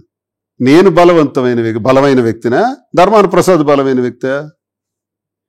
కూటమి బలం మీద గెలిచిన అచ్చెన్నాయుడు బలమైనోడా? కూటమి బలంలో కూడా 32,000కి నిలబెట్టిన నేను బలమైన వ్యక్తినా? నాకేదో ఒక సినిమా చూస్తున్నట్టుంది సార్ ఇక్కడ. రైట్, ఇది ఫ్యాక్ట్స్. ఇవన్నీ మీరు రికార్డెడ్ ఫ్యాక్ట్స్ కదా, ఇది నేను అబద్ధాలు చెప్తున్నాను. నేను మా జిల్లాలో అందరూ 45,000 పైన గెలిచారు. అచ్చెన్నాయుడు 32,000 ఉండిపోయాడు. సిగ్గుమాలిన ఆడొక స్టేట్మెంట్ ఇచ్చాడు అచ్చెన్నాయుడు గెలిచిన తర్వాత. ఏంటి, పూజకి పనికిరాని పువ్వు, ఎవడరా పూజకి పనికిరాని పువ్వు? నువ్వు పూజకి పనికిరాని పువ్వు కాబట్టే 32,000 ఉన్నావు. నువ్వు నీకు దమ్ముంటే 70,000 అన్నావు కదా, ఎందుకు తేలేకపోయావు? Straight question to Atchannaidu. ఇప్పుడు కూడా నేను అడుగుతున్నాను, శక్తిహీనుడా, 70,000 అనుకుని 32,000 గెలిచావు. నీ వల్ల టికెట్లు పొందిన వాళ్ళు 50,000తో గెలిచారు. లోపల మీకు చాలా కోపం ఉంది సార్, అర్థం అవుతుంది. బర్న్ అవుతున్నారు. ఏంటి నెక్స్ట్ స్ట్రాటజీ ఏంటి అసలు? ఇండిపెండెంట్, స్వతంత్రుడే. ఇప్పుడు చూపెడతా ధర్మానికి, కృష్ణదాస్ కి ఏ ఓటింగ్ లేదు, వాడికి చెడ్డ పేరుంది. ఇంత రికార్డు, నా ట్రాక్ రికార్డ్ ఎందుకు చెప్పాను? 24లో జరిగిన ఎలక్షన్ డీటెయిల్స్ ఇవి ఎక్కడికి పోలే, అలాగానే ఉన్నాయి, నిక్షిప్తంగా ఉన్నాయి. ఏంటి ఇప్పుడు శ్రీన్ గారు నెక్స్ట్ ఎలక్షన్స్ లో ఇండిపెండెంట్ ఆల్రెడీ డెసిషన్ తీసుకున్నాను. ఇండిపెండెంట్ గానే నా పనిని ప్రారంభించాను. ప్రజల్లో తిరుగుతున్నాను, కార్యక్రమాలు చేస్తున్నాను. ఒకవైపు టెక్స్టైల్స్ బిజినెస్ లో బిజినెస్ ఎక్స్టెన్షన్ చేస్తున్నాను. 27 వరకు ఇలా బిజీగా ఉంటాను బిజినెస్ లో. 28 నుంచి నా యుద్ధం ప్రారంభం అవుద్ది. 29లో ఎన్నికలు. ఇండిపెండెంట్ గా నా పోటీ ఉంటుంది. పంచాయతీ ఎన్నికల్లో కూడా నా అభ్యర్థులు పోటీ చేస్తున్నారు. క్లారిటీ. స్క్రిప్ట్ రెడీ చేసుకుంటా. మనం లేట్ చేయను. ఒకసారి డెసిషన్ తీసుకున్న తర్వాత ఇంకేం ఉంటుంది. ఇంక 2 ధర్మాన ప్రసాద్ మీద కూడా క్యాండిడేట్ ని పెడతా, అడిగి దమ్ముంటే గెలవమనండి. కృష్ణదాస్ మీద కూడా క్యాండిడేట్ ని పెడతా. మరికొన్ని నియోజకవర్గాల్లో కూడా అభ్యర్థులు పెడుతున్నా. నా టీం శ్రీకాకుళంలో రచ్చ చేసేస్తాను. ఇక్కడ గెలిపోవటం కాదు, నాకు పబ్లిక్ లేరు, ప్రజలు లేరు, నా గౌరవం లేదని కదా కొట్టారు. ఆ గౌరవం ఏంటో, ప్రజల మద్దతు ఏంటో రానున్న ఎన్నికల్లో చూపెడతా, కాసుకోండి. కాదు, మొహాన్ని బొట్టు పెట్టుకొని వైట్ షర్ట్ వేసుకొని సౌమ్యంగా కూర్చున్నంత మాత్రాన ప్రతి ఒక్కళ్ళు సౌమ్యులు గారని ఇప్పుడే అర్థమైంది నాకు. అంటే ఇలా మీరు జనరల్ గా ఈ ఇన్సిడెంట్ తర్వాత ఇంటర్వ్యూస్ లో ఎంత వైల్డ్ గా రియాక్ట్ అవ్వలేదు. బికాస్ పార్టీ నుంచి సస్పెన్షన్ తర్వాత ఇంటర్వ్యూస్ ఇచ్చిందే తక్కువ. మీరు ఇచ్చింది తక్కువ, మరి మీరే అన్ని కలిగారు కాబట్టి నా ఫ్యాక్ట్స్ మీకే చెప్పాను నేను క్లారిటీగా. Anyways thanks for that. కానీ ఇక్కడ నాకు ఒక ఇవాల్టి వరకు తెలియని ఒక ఇంట్రెస్టింగ్ టాపిక్ ఏంటి అంటే, అసలు మీరు ఇండిపెండెంట్ గా పోటీ చేస్తున్నట్లు నేను ఎక్స్పెక్ట్ చేయలేదు. అండ్ ఒక 15 రోజుల క్రితం నేను మాధురి గారి ఇంటర్వ్యూ తీసుకోవడానికి వచ్చాను ఈ టాపిక్ మీద, I mean big boss topic మీద తీసుకోవడానికి వచ్చినప్పుడు ఆవిడ నాకు చెప్పారు ఏంటంటే, అడిగాను ఏంటి పార్టీ నుంచి ఎందుకు సస్పెన్షన్ అంటే, గిట్టన్ వాళ్ళు ఏదో చేస్తూ ఉంటారండి, అందులో ఏం లేదు. కానీ వన్ థింగ్ ఏంటంటే, శ్రీనివాస్ గారికి వేరే లీడింగ్ పార్టీస్ నుంచి కూడా పిలుపులు వస్తున్నాయి అని చెప్పేసి అన్నారు. సో ఇక్కడ నేను మిమ్మల్ని ఒక విషయం అడుగుతాను, టీడీపీ నుంచి మీకు పిలుపు రావడం నిజమేనా?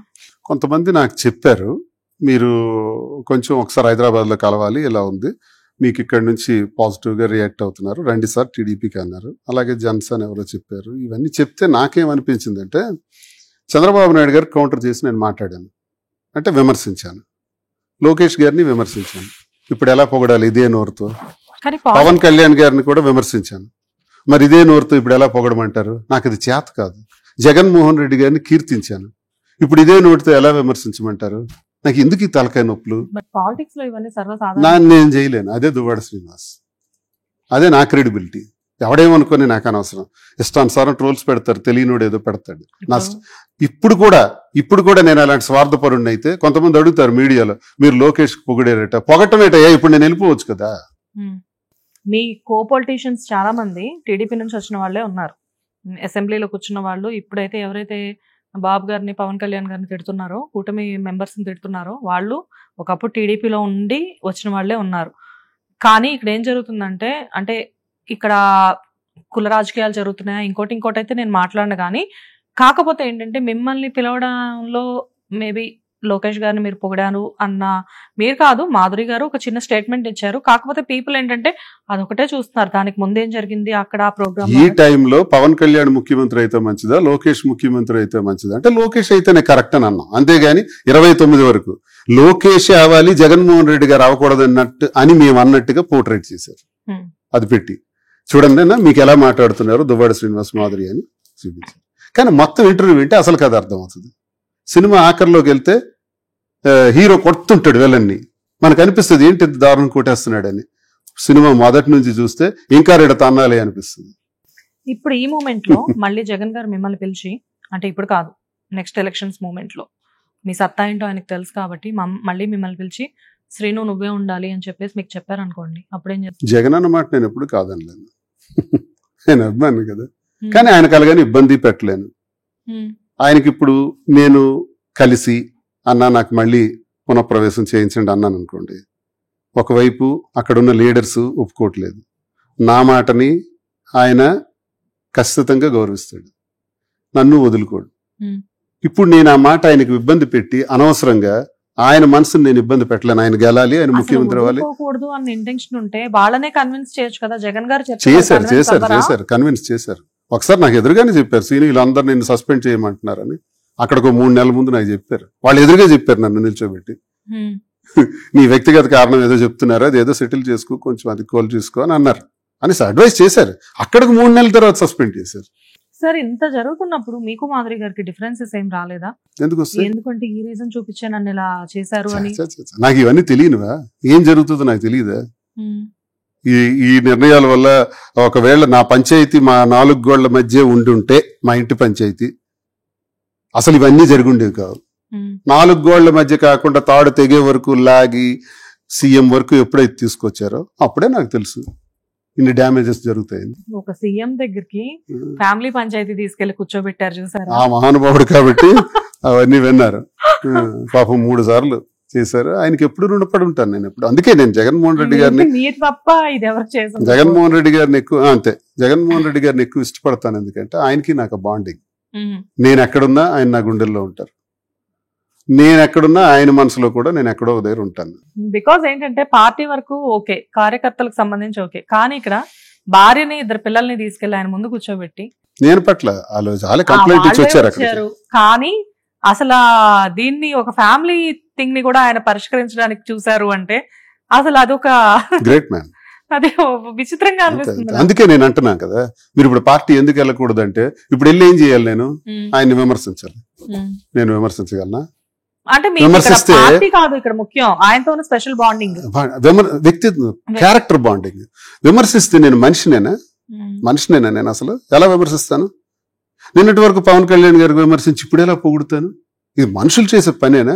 మరి అందరూ అదే చేస్తున్నారు, నేను చేయనది. This is my character. నేను పక్కకు తప్పుకోలేను.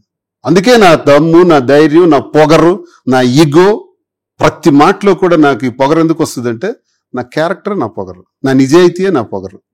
ఇంతెందుకు ఇంతమంది ఉన్నారు ఇంత గట్టి మాట్లాడుతున్నా అచ్చెన్నాయుడు మీద. మరి అచ్చెన్నాయుడికి దమ్ముంటే, నా అవినీతి లేకుంటే తీయమనండి, ఛాన్స్ కదా.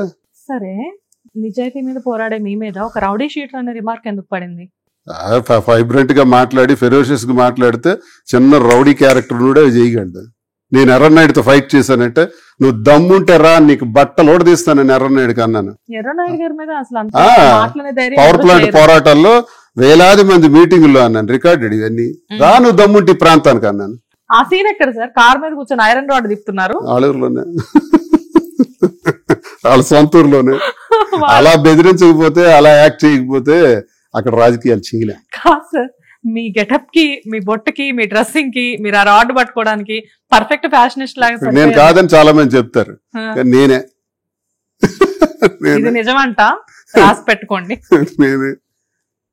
చాలా మంది మీరు కాదని ఎవరు చెప్పట్లేదు. చాలా మంది ఏంటంటే ఈ ఇన్సిడెంట్ తర్వాత మీరు మీడియాకి ఇచ్చిన ఇంటర్వ్యూస్ లో మీడియా వాళ్ళు మిమ్మల్ని ఎంత గట్టిగా క్వశ్చన్ చేసినా గానీ మీరు నవ్వుతూ సౌమ్యంగా సమాధానం చెప్పేసరికి ఈయన కాదేమో అన్న ఒక ఆ పంచాయతీలో, నిమ్మాడ పంచాయతీ అచ్చెన్నాయుడు సొంతూరులో 6 సర్పంచులు అప్పటికి నామినేషన్లు వేసి 3కి చంపబడ్డారు. అంటే చంపేసినారు ఇళ్ళే.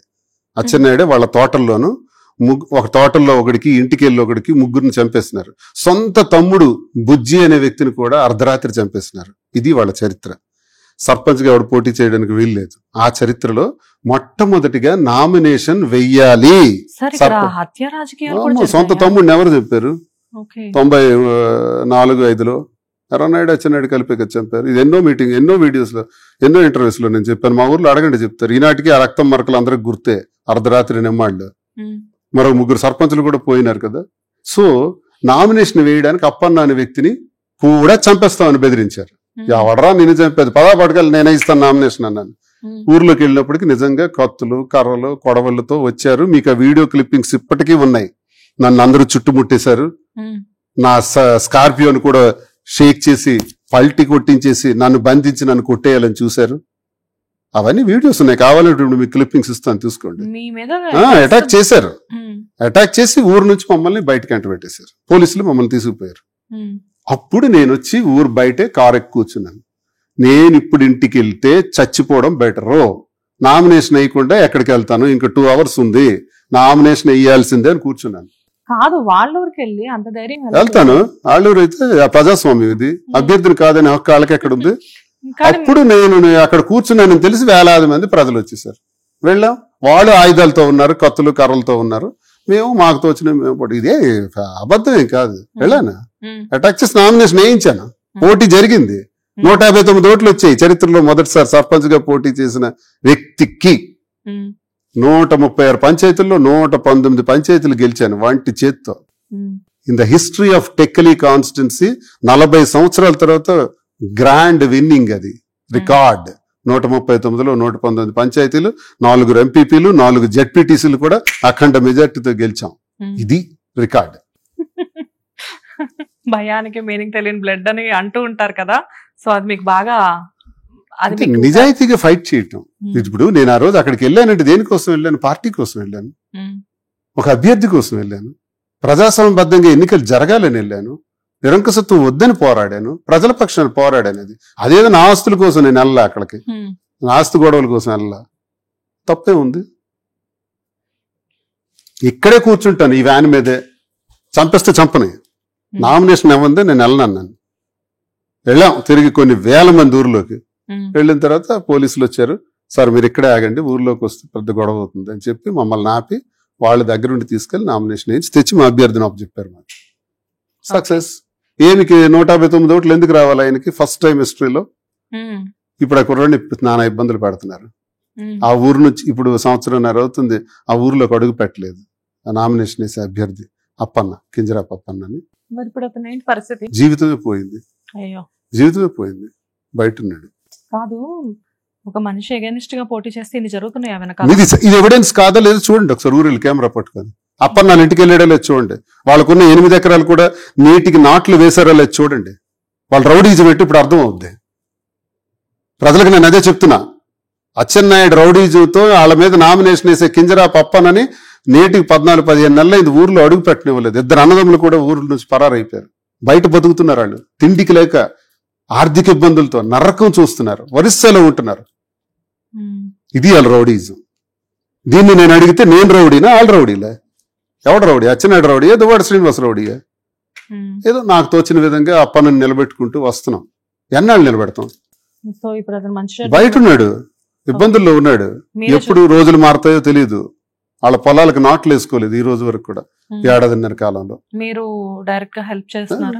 మనకు తోచింది మేము చేస్తూ అలాగా కేసులు కూడా పెట్టేస్తున్నారు. ఇది నిజమా అబద్ధమా తీయమని ట్రాక్ వెళ్ళండి ఒకసారి. వాళ్ళ ఊర్లో ఉన్నారో లేదో, కింజరాపు అప్పన్న ఎక్కడున్నాడు నామినేషన్ వ్యక్తి వచ్చి వెనకండి, తెలుస్తుంది. సార్ ఇప్పుడు ఆయన మరి వైఎస్ఆర్సీపీ నుంచే కదా ఆయన ఉమ్. చేసింది. మరి జగన్ గారు ఇక్కడ ఏం చేస్తామండి, రూలింగ్ లో లేక అందరికి కేసులు అరెస్టులు జైళ్ళు అయితే ఏం చేస్తాం. ఆయన జైలు అంటే గుర్తొచ్చింది. ఉద్యమం టైంలో మీరు కూడా 63 రోజులు జైల్లో ఉండాల్సి వచ్చింది కదా. సో అప్పుడు ఆ జైలు జీవితం అనేది మీకు ఏం నేర్పించింది? నాకు అంతవరకు చాలా రిచ్ గా చాలా దర్జాగా జీవితం పోయేది నాది. అసలు ఆకలి అంటే కష్టం అంటే తెలీదు, బాధ అంటే తెలీదు. పుట్టింది మిడిల్ క్లాస్ ఫ్యామిలీ అయినా మా అమ్మ నాన్న నన్ను అలాగే పెంచారు. మా ఫాదర్ రైల్వేస్ లో సెక్షన్ ఇంజనీర్. మేము 4 అన్నదమ్ములు, 2 చనిపోయారు. 6 అన్నదమ్ములు, చెల్లెళ్ళు అక్కడ లేరు. వాళ్ళిద్దరు చనిపోయారు, 4 ఉన్నాం. నాలుగోవాడు కూడా చనిపోయాడు, 3 ఉన్నాం. దర్జాగా బ్రతికాం. తర్వాత నేను వ్యాపారాల్లో అట్లా బాగా సంపాదించాను. ఎప్పుడు రాయల్ గానే వెళ్ళిపోయాం తప్ప కష్టాన్ని ఎప్పుడు ఆర్థికపరమైన ఇబ్బందులు ఇలాంటివి నేను చూడలా. ఇలాంటి పరిస్థితుల్లో జైల్లో పెట్టారు. జైలు జీవితం చాలా ఘోరం అసలు చెప్పాలి. జైల్లోకి వెళ్ళినప్పటికీ నా దగ్గర వాటర్ బాటిల్ ఉండేది. ఆ వాటర్ బాటిల్లో వెళ్తున్న ఇమోషన్స్ లో తాగేశాను. ఇంకా సగం ఉంది, 1/2 లీటర్. వెళ్తూ నా బ్యాగ్ తో ఒక బ్యాగ్ బట్టలు పట్టుకుంటాం, దాంతో పాటు ఈ వాటర్ బాటిల్ కూడా బ్యాగ్ లో పెట్టేసి వెళ్ళిపోయాను. జైల్లోకి వెళ్ళిన తర్వాత నాతో పాటు 1600 మంది ప్రజలు, ముద్దాయిలు అందరం, మేమందరం ఆ జైల్లో ఒక చిన్న రూమ్ లో నాకు పెట్టారు. నాతో పాటు 7 ముద్దాయిలు. చూస్తే 2-3 గంటలు పోయినప్పుడు దాహం వేస్తుంది. దాహం వేసేటప్పటికి అక్కడ నీరు పెట్టారు. ఆ నీటిని నా వల్ల కాదు, నేను తాకలేను. భోజనాలు నేను చేయలేను. చాలా ఇబ్బంది పడ్డాను. పడుతూ లాస్ట్కి ఏం చేశాను అంటే ఈ బాటిల్ అప్పుడు గుర్తొచ్చింది. ఈ బాటిల్ తో 3 రోజులు అలా నాలుగు తడుపుకున్నాను. ఆ సగం బాటిల్ వాటర్ 3 రోజులు తాగారా? తన స్నేహితులు వాళ్ళు ఇచ్చిన, నేను రిమైండర్ ఖైదీ కాబట్టి కొంచెం భోజనాలు అలౌట్ చేస్తారు, కొంచెం ఫ్రూట్స్ వచ్చేవి. ఫ్రూట్ కట్ చేసి యాపిల్ తింటే అందులో నుంచి వాటర్ వస్తే జిమ్మని దాహం తీరినట్టు అనిపించేది. యాపిల్లో వాటర్ మన దాహాన్ని తీరుస్తుందా? కమలా పండులో ఉండే అంటే ఆరెంజ్లో ఉండే వాటర్ మన దాహాన్ని తీరుస్తుందా? నాకు అర్థమైంది అప్పుడు. అలా ఫ్రూట్స్ తోనే కాలం గడిపోయింది. విలువలు తెలిసాయి కొన్ని. కష్టం అంటే అప్పుడు అర్థమైంది 2011లో. అది కదా సార్, ఇప్పుడు కాకరాపల్లి పవర్ ప్లాంట్ ఉద్యమంలో మా మీద ఫైరింగ్ ఆర్డర్స్ ఇచ్చి 3 కాల్పుల్లో చనిపోతే నాతో పాటు 1600 మందిని జైల్లో పెట్టారు. కాదు, మీకంటూ కొన్ని స్పెషల్ థింగ్స్ ఉంటాయి జైల్లో, లైక్ అంటే మీకని కొన్ని స్పెషల్ సెల్స్, మీకని కొన్ని ప్రత్యేక పెద్ద భోజనాలు. వార్ అది చరిత్రలో మిగిలిపోయిన వార్ కదా. సెంట్రల్ గవర్నమెంటే రియాక్ట్ అయింది. జయరాం రమేష్ గారు పవర్ ప్లాంట్ రద్దు చేశారు, కాల్పులు జరిగాయి. ఆ కాల్పులు బాష్పవాయువులు విడిచిపెట్టారు. అప్పుడు అంతా చాలా స్ట్రిక్ట్ చేసి పడేశారు. మాకు లోపల ఎక్కడ చాలా జైల్లో పెట్టారు. ఒక జైలు కాదు, Srikakulam jail, Narasannapeta jail, Ichchapuram jail scatter చేసి పెట్టారు. అందులో మరి ఇంకా అవన్నీ ఎక్స్పెక్ట్ చేయడానికి లేదు ఆ రోజుల్లో. అందులో అపోజిషన్ నన్ను ఎవడు పట్టించుకుంటాడు? All parties, all leaders power plant support, నేను ఒక్కడనే పబ్లిక్ సపోర్ట్. నన్ను ఎవడు పట్టించుకుంటాడు? ఆ టైంలో చంద్రబాబు నాయుడు గారు అక్కడికి వచ్చారు, జగన్మోహన్ రెడ్డి గారు కూడా వచ్చారు. పోరాటం మమ్మల్ని అరెస్ట్ అయిపోయిన తర్వాత పరామర్శించారు. అవన్నీ అయినాయి. సో మొత్తానికి పొలిటికల్ లైఫ్ లో కూడా ఎన్నో ఫెరోషియస్ గా ఉన్నాం. సూటిగా మాట్లాడడం, అటాక్ చేయటం, ఎదుర్కోవటం ఇదే. అలా నేను ఎప్పుడు లంచాలు తీసుకోలేదు, అవినీతి చేయలేదు, అక్రమాలు చేయలేదు. అదే రాజకీయ నాయకులు కూడా అవినీతి చేయకుండా ఉంటారు. నేనున్నాను కదా. ఇది మేము ఎలా నమ్మాలి? టెక్కలెళ్ళండి, 4 రోజులు కెమెరా పట్టుకోండి, మారుమూల గ్రామాలన్నీ తిరగండి, ఊరుతో మీకు నచ్చిన ఊరు తిరగండి, దువ్వాడ శ్రీనివాస్ గురించి ప్రశ్నించండి. మీ దగ్గర ఉద్యోగం పేరిట గాని, పనుల పేరిట గాని, ఇంకేదైనా ప్రభుత్వ అధికారాన్ని ఉపయోగించుకొని కానీ లంచం తీసుకున్నాడు అని అడగండి. వాళ్ళు తీసుకున్నాడు అని అంటే నేను అక్కడే ఆత్మహత్య చేసుకుంటా. కాదు సార్, అవినీతి చేయకుండా ఇన్నాస్తులు ఎలా కూడబెట్టారు? వ్యాపారాలు ఇప్పటికీ నాకు ఎలా ఉంది, కింద పడేస్తే మళ్ళీ లేలా? సంవత్సరం క్రితం నుంచి దువ్వాడ శ్రీనివాస్ రెడ్డి అందరికీ తెలుసు కదా, అన్ని ఆస్తులు రాసేస్తున్నాను కదా మా కుటుంబానికి. మరి ఇప్పుడు ఎలా టెక్స్టైల్స్ లో అడుగు పెట్టా? మరో బ్రాంచెస్ ఎలా ఎక్స్టెండ్ చేస్తుంది? ఆపేశారు. ఈ గవర్నమెంట్ వచ్చిన తర్వాత ఆపేశారు. సో నాకు ఇక్కడ పడేసినా మళ్ళీ ఈత కొట్టుకుని రావటం నాకు తెలుసు. ఈత రాదు, సముద్రంలో వదిలేసిన ఈత కొట్టుకొని అక్కడికక్కడే నేర్చేసి ఈత కొట్టుకొని మళ్ళీ వచ్చేస్తాను వాడికి. అది నేను నా జీవితం నాకు నేర్పింది, అది నేర్పిన పాఠాలు. సో దెబ్బలు తగులుతుంటే ఆటోమేటిక్ గా పాఠాలు, రాటు తీరిపోద్ది, ఒళ్ళంతా గాయాలే, అవే అనుభవాలు. నైస్. సో మళ్ళీ మాధురి గారి దగ్గరికి వద్దాము. జీవితంలో ఎన్నో ఎదుర్కొన్న తర్వాత, ఎన్నో దెబ్బలు తగిలిన తర్వాత కొన్ని కారణాల వల్ల మీరిద్దరు ఒకటవడం జరిగింది. సో ఎలా ఉంది లైఫ్ అంటే? హ్యాపీగా ఉంది అని చెప్పి మీరు ఇంతకుముందు చాలా ఇంటర్వ్యూస్ లో చెప్పారు. కానీ ఎక్కడైనా కానీ ప్లస్లు మైనస్లు ఉంటూనే ఉంటాయి. అండ్ మాకు తెలిసినంత వరకు మీకు ఎక్కడొకక్కడ కాస్త ఈగో అనేది కొంచెం ఎక్కువ అని నాకు తెలుసు. కొంచెం కోపం ఎక్కువ, ఈగో ఎక్కువ. ఈగో ఎక్కువే. సో మాధురి గారి దగ్గర ఈగో ఎప్పుడు చూపించలేదు? చూపిస్తుంటా. నా కోపం వస్తే చాలా కోపంగా ఉంటాను, ఒక్క నిమిషంలో కూల్ చేసి పడేస్తుంది. ఏం చేస్తారు? వచ్చి సారీ చెప్పి బ్రతిమలాడి చెప్తుంది ముందు, సారీ రాజా, అది రాజా, ఇది రాజా అంటది. నేను కరిగిపోతాను, ఇప్పుడు నాకు సారీ చెప్పంటుంది. నేను కూల్ అయిపోయిన తర్వాత సరదా అంతే. ఏం కావాలండి ఇవన్నీ ఏంటంటే జస్ట్ ఒక ప్రేమతో. అంటే రాజకీయాల్లో ఇంత బలంగా ఉండే మీరు ఒక ఆడ మనిషి దగ్గర ఇంత చిన్న పిల్లోళ్ళ ఎలా అయిపోయారు అన్నదే నాకు $1,000,000 క్వశ్చన్. బికాస్ మిమ్మల్ని చూస్తే మీ ప్రత్యర్థికి భయం. ఆటోమేటిక్ గా ఎలా ఉంటదంటే అమ్మో దువ్వాడ శ్రీను అనేసరికి ఒక నేను అన్నట్లుగా కాస్త కూస్త ఆ రౌడీ షీటర్ లక్షణాలు మీలో ఉన్నాయి. సో అంత భయపెట్టే మీరు ఈవిడ దగ్గర రౌడీ షీటర్ వేరు, రౌడీ వేరు. సో అలాంటి మీరు ఇక్కడికి వచ్చేసరికి ఇంత ఇన్నోసెంట్ గా ఇంత చిన్న పిల్లోళ్ళ ఎలా అయిపోతారు? మీరు ఒక ఆడ మనిషి అంటారేంటి? స్త్రీ అంటే ఏమనుకుంటున్నారు మీరు? స్త్రీ శక్తి అంటే నేను కూడా స్త్రీనే కదా ఏమనుకుంటున్నారు? మీకు తెలియకపోవచ్చు, నాకు తెలుసు. ఓకే చెప్పండి. విష్ణుమూర్తి లాంటి వాడే లక్ష్మి కోపం వస్తే భూమి మీదకి నడుచుకుంటూ వచ్చాడు. 7 కొండల మీదకి ఎలా వచ్చారు అనుకున్నారు? శ్రీ మహావిష్ణువు వరాహావతారం ఎత్తేటప్పుడు, భూదేవిని బంధించేటప్పుడు, భూదేవిని విడిపించడానికి కోసం విష్ణుమూర్తి కదలెళ్ళాడు. స్త్రీ కోసం విష్ణువు అడుగు వేసిన ప్రతి సందర్భం, ప్రతి యుగంలో కూడా సీతాదేవి కోసం ఆయన జీవితం అంతా, ఆయన ఆహార్యం అంతా, ఆయన శరీరం అంతా సీతాదేవిని నింపుకున్నాడు ఏకపత్ని వ్రతుడిగా. ద్వాపర యుగంలో కృష్ణావతారంలో శ్రీ మహావిష్ణువుని ఇష్టపడినటువంటి 16,000 మంది భామల్ని అలరించాడు. ఏమనుకుంటున్నారు స్త్రీ శక్తి అంటే? స్త్రీ శక్తి ముందు దువ్వాడ శ్రీనివాస్ ఎంత? ఆ దేవునికి ఇది అవ్వలేదు. మా బైబిల్కి వెళ్దాం. బైబిల్లో కూడా ప్రభు ఇద్దరిని సృష్టించాడు, యాడమ్ అండ్ ఈవ్ని. ఈ స్వర్గం అంతా మీరు చూసుకోండి, ఇక్కడే హాయిగా ఉండండి, ఇది మీకోసం సృష్టించాను, ఈడెన్ గార్డెన్స్ అని చెప్పి ఒక చెట్టు చూపించి, ఆ చెట్టు మీద ఒక ఫ్రూట్ ఉంటుంది, ఆ చెట్టు దగ్గరికి మీరు వెళ్ళకండి, this is knowledge tree and knowledge fruit, అక్కడికి వెళ్తే మీరు మీ పాపాన్ని ఒడిగట్టుకుని వాళ్ళు అవుతారని ప్రభు చెప్తాడు. చెప్పినా సరే వాళ్ళు వింటారు, గార్డెన్ లో ఉంటారు. అక్కడ ఒక శాటన్ ఉంటాడు, పైథాన్, ఒక కొండచిలువ రూపంలో శాటన్ ఉంటాడు.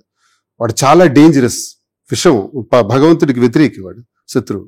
కాబట్టి అక్కడికి వెళ్ళకండి అని దేవుడు చెబితే వీళ్ళు వెళ్ళరు. కానీ ఈ ఒక రోజు టెంప్ట్ అవుతుంది, వెళ్ళి అక్కడికి వెళ్ళాలి అంటది. ఏ యాడమ్ అంటాడు వద్దు, దేవుడు చెప్పాడు అంటాడు. లేదు వెళ్ళాలి అంటది. సరే అని వెళ్తాడు. వెళ్ళిన తర్వాత ఆ సర్పెంట్ ఏదైతే ఉంటుందో అని, ఆ పామ విషవాయువులు, ఆ దేవుడు మీకు ఇక్కడికి రాకుండా చేశాడు, జ్ఞానాన్ని పొందకుండా చేశాడు, భూమి మీద చాలా జ్ఞానం ఉంది, మీ బట్టలు, మీ ఒంటి మీద దుస్తులు లేవు, మీకు సిగ్గుందా? సిగ్గు తెలియట్లేదా? జ్ఞానం లేదు కాబట్టి మీకు సిగ్గు తెలియట్లేదు అని విషబీజాలన్నీ నాటి, మరి మేము ఏం చేయాలంటే ఆ ఫ్రూట్ తినండి అంటాడు.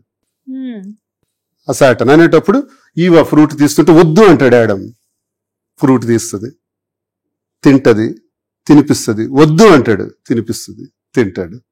తిన్న తర్వాత అక్కడి నుంచి భూకంపం, విశ్వంలో విపరీతమైన మార్పులు వచ్చి అప్పుడు భగవంతుడు చెప్తాడు, నాలెడ్జ్ ఫ్రూట్ మీకు టచ్ చేయొద్దన్నాను, సర్పెంట్ మాటలు వినొద్దని చెప్పాను, విన్నారు, నిరంతరం ఆకలి కోసమే బ్రతుకుతారు అని ప్రభు ఆ బిడ్డలకి చెప్తాడు.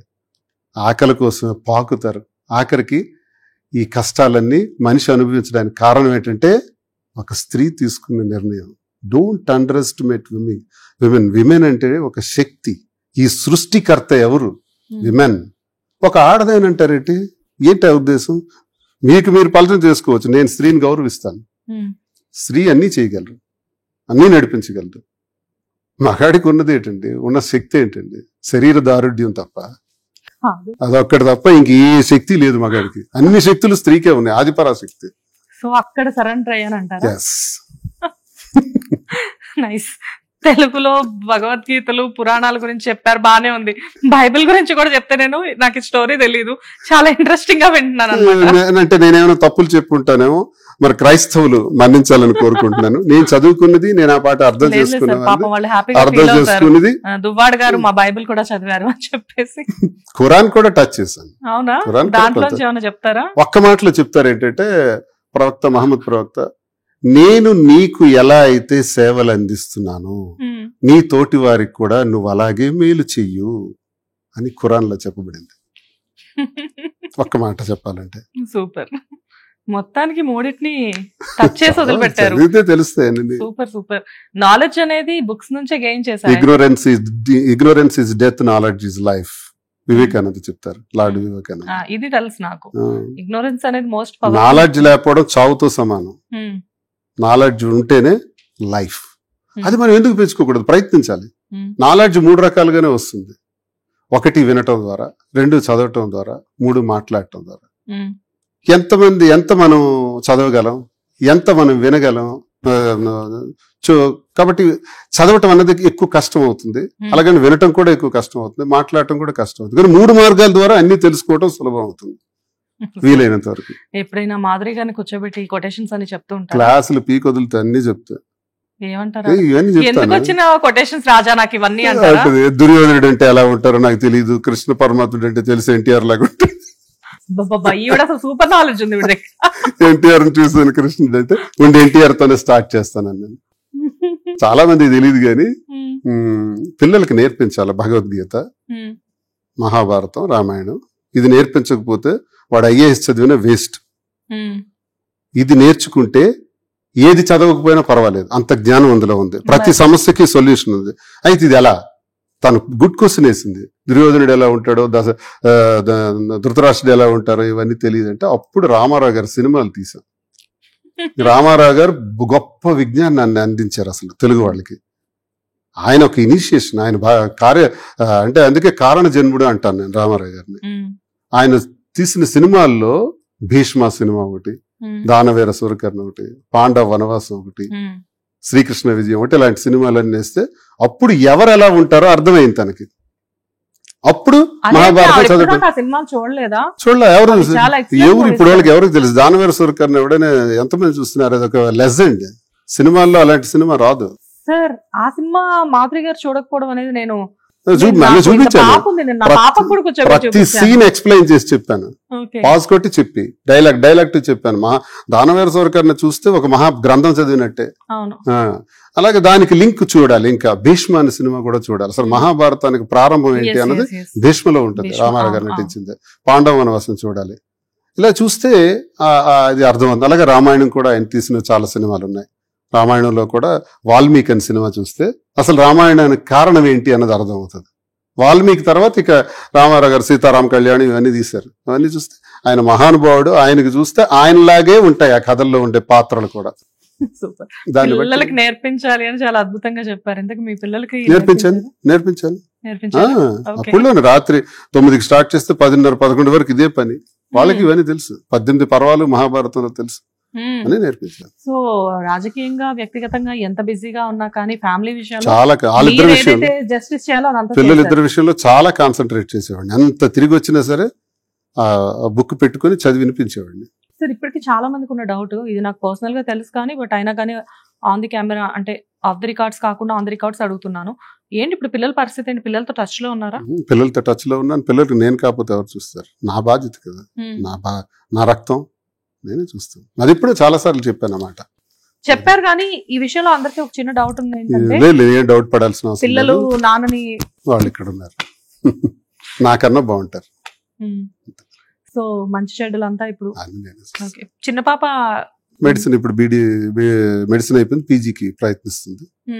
పాపకు పెళ్లి చేయాలి, నా బాధ్యత లేవని నేనే చూసుకుంటాను. సో పెళ్లి అదంతా కూడా నేనే అన్ని గ్రాండ్ గా గర్వంగా చేస్తాను. మరి ఇక్కడ నుంచి మాధురి గారి సపోర్ట్ ఉంటుందా? ఉంటది కదా, మేము ఇద్దరం అనుకున్నాం అని. మరి మాధురికి కూడా 3 పిల్లలు ఉన్నారు కదా, అవి కూడా మేము చూసుకోవాలి కదా. మన మాధురి పాపకి ఫంక్షన్ అయితే అలా చేసాం గ్రాండ్ గా, హైదరాబాద్. అందులో నేను డాన్స్ కూడా వేసాను కదా. అన్ని మా దగ్గర ఏ స్ప్లిట్స్ ఉండవు, ఏ డిస్కషన్స్ ఉండవు. All the things, all the targets and all the issues we discussed and we came to a decision. ఒక నిర్ణయానికి కూడా వచ్చేసినాం. అన్ని అది ఎలా చేయాలన్నది ఒక ఆలోచన చేసుకున్నాం. చాలా మంది అనుకున్నట్లుగా మీ రిలేషన్షిప్ లో బూతులు వెతికి కంటే కూడా మీ రిలేషన్షిప్ లో మీరిద్దరు ఒక బెస్ట్ ఫ్రెండ్స్ గా ఉన్నారు అనుకోవచ్చా? ఎస్, రిలేషన్ ఆడామగకి రిలేషన్ భూమి మీద చెప్పడానికి ఏముంటది? శారీరక రిలేషన్ ఉంటే ఉండొచ్చు, అది common. Very very less time and very less period. అది పెద్ద సబ్జెక్ట్ కాదు, అది అందరికీ తెలిసిన విషయం. మనం ఆడమని. కానీ we have very good friendly relation. అభిమానం, ఆప్యాయత, బాధలను పంచుకోవటం, త్యాగం చేయటం. నాకు దశలో ఆర్థికంగా నేను అన్ని ఆస్తులు రాసేసిన తర్వాత కొంత ఒక ఇల్లు నిర్మాణం చేసుకోవాలని ఇబ్బంది వచ్చేటప్పుడు నా దగ్గర డిపాజిట్స్లో ఉన్నవి ఒక 2 crores వరకు ఉంది, అవి అర్జెంటుగా రెడీ చేయండి అని అకౌంట్లోకి ట్రాన్స్ఫర్ చేసేసింది.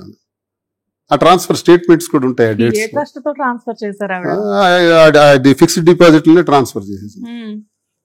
అంటే దీన్ని ఏమనాలి? త్యాగం కదా. ఎందుకు చేయాలి?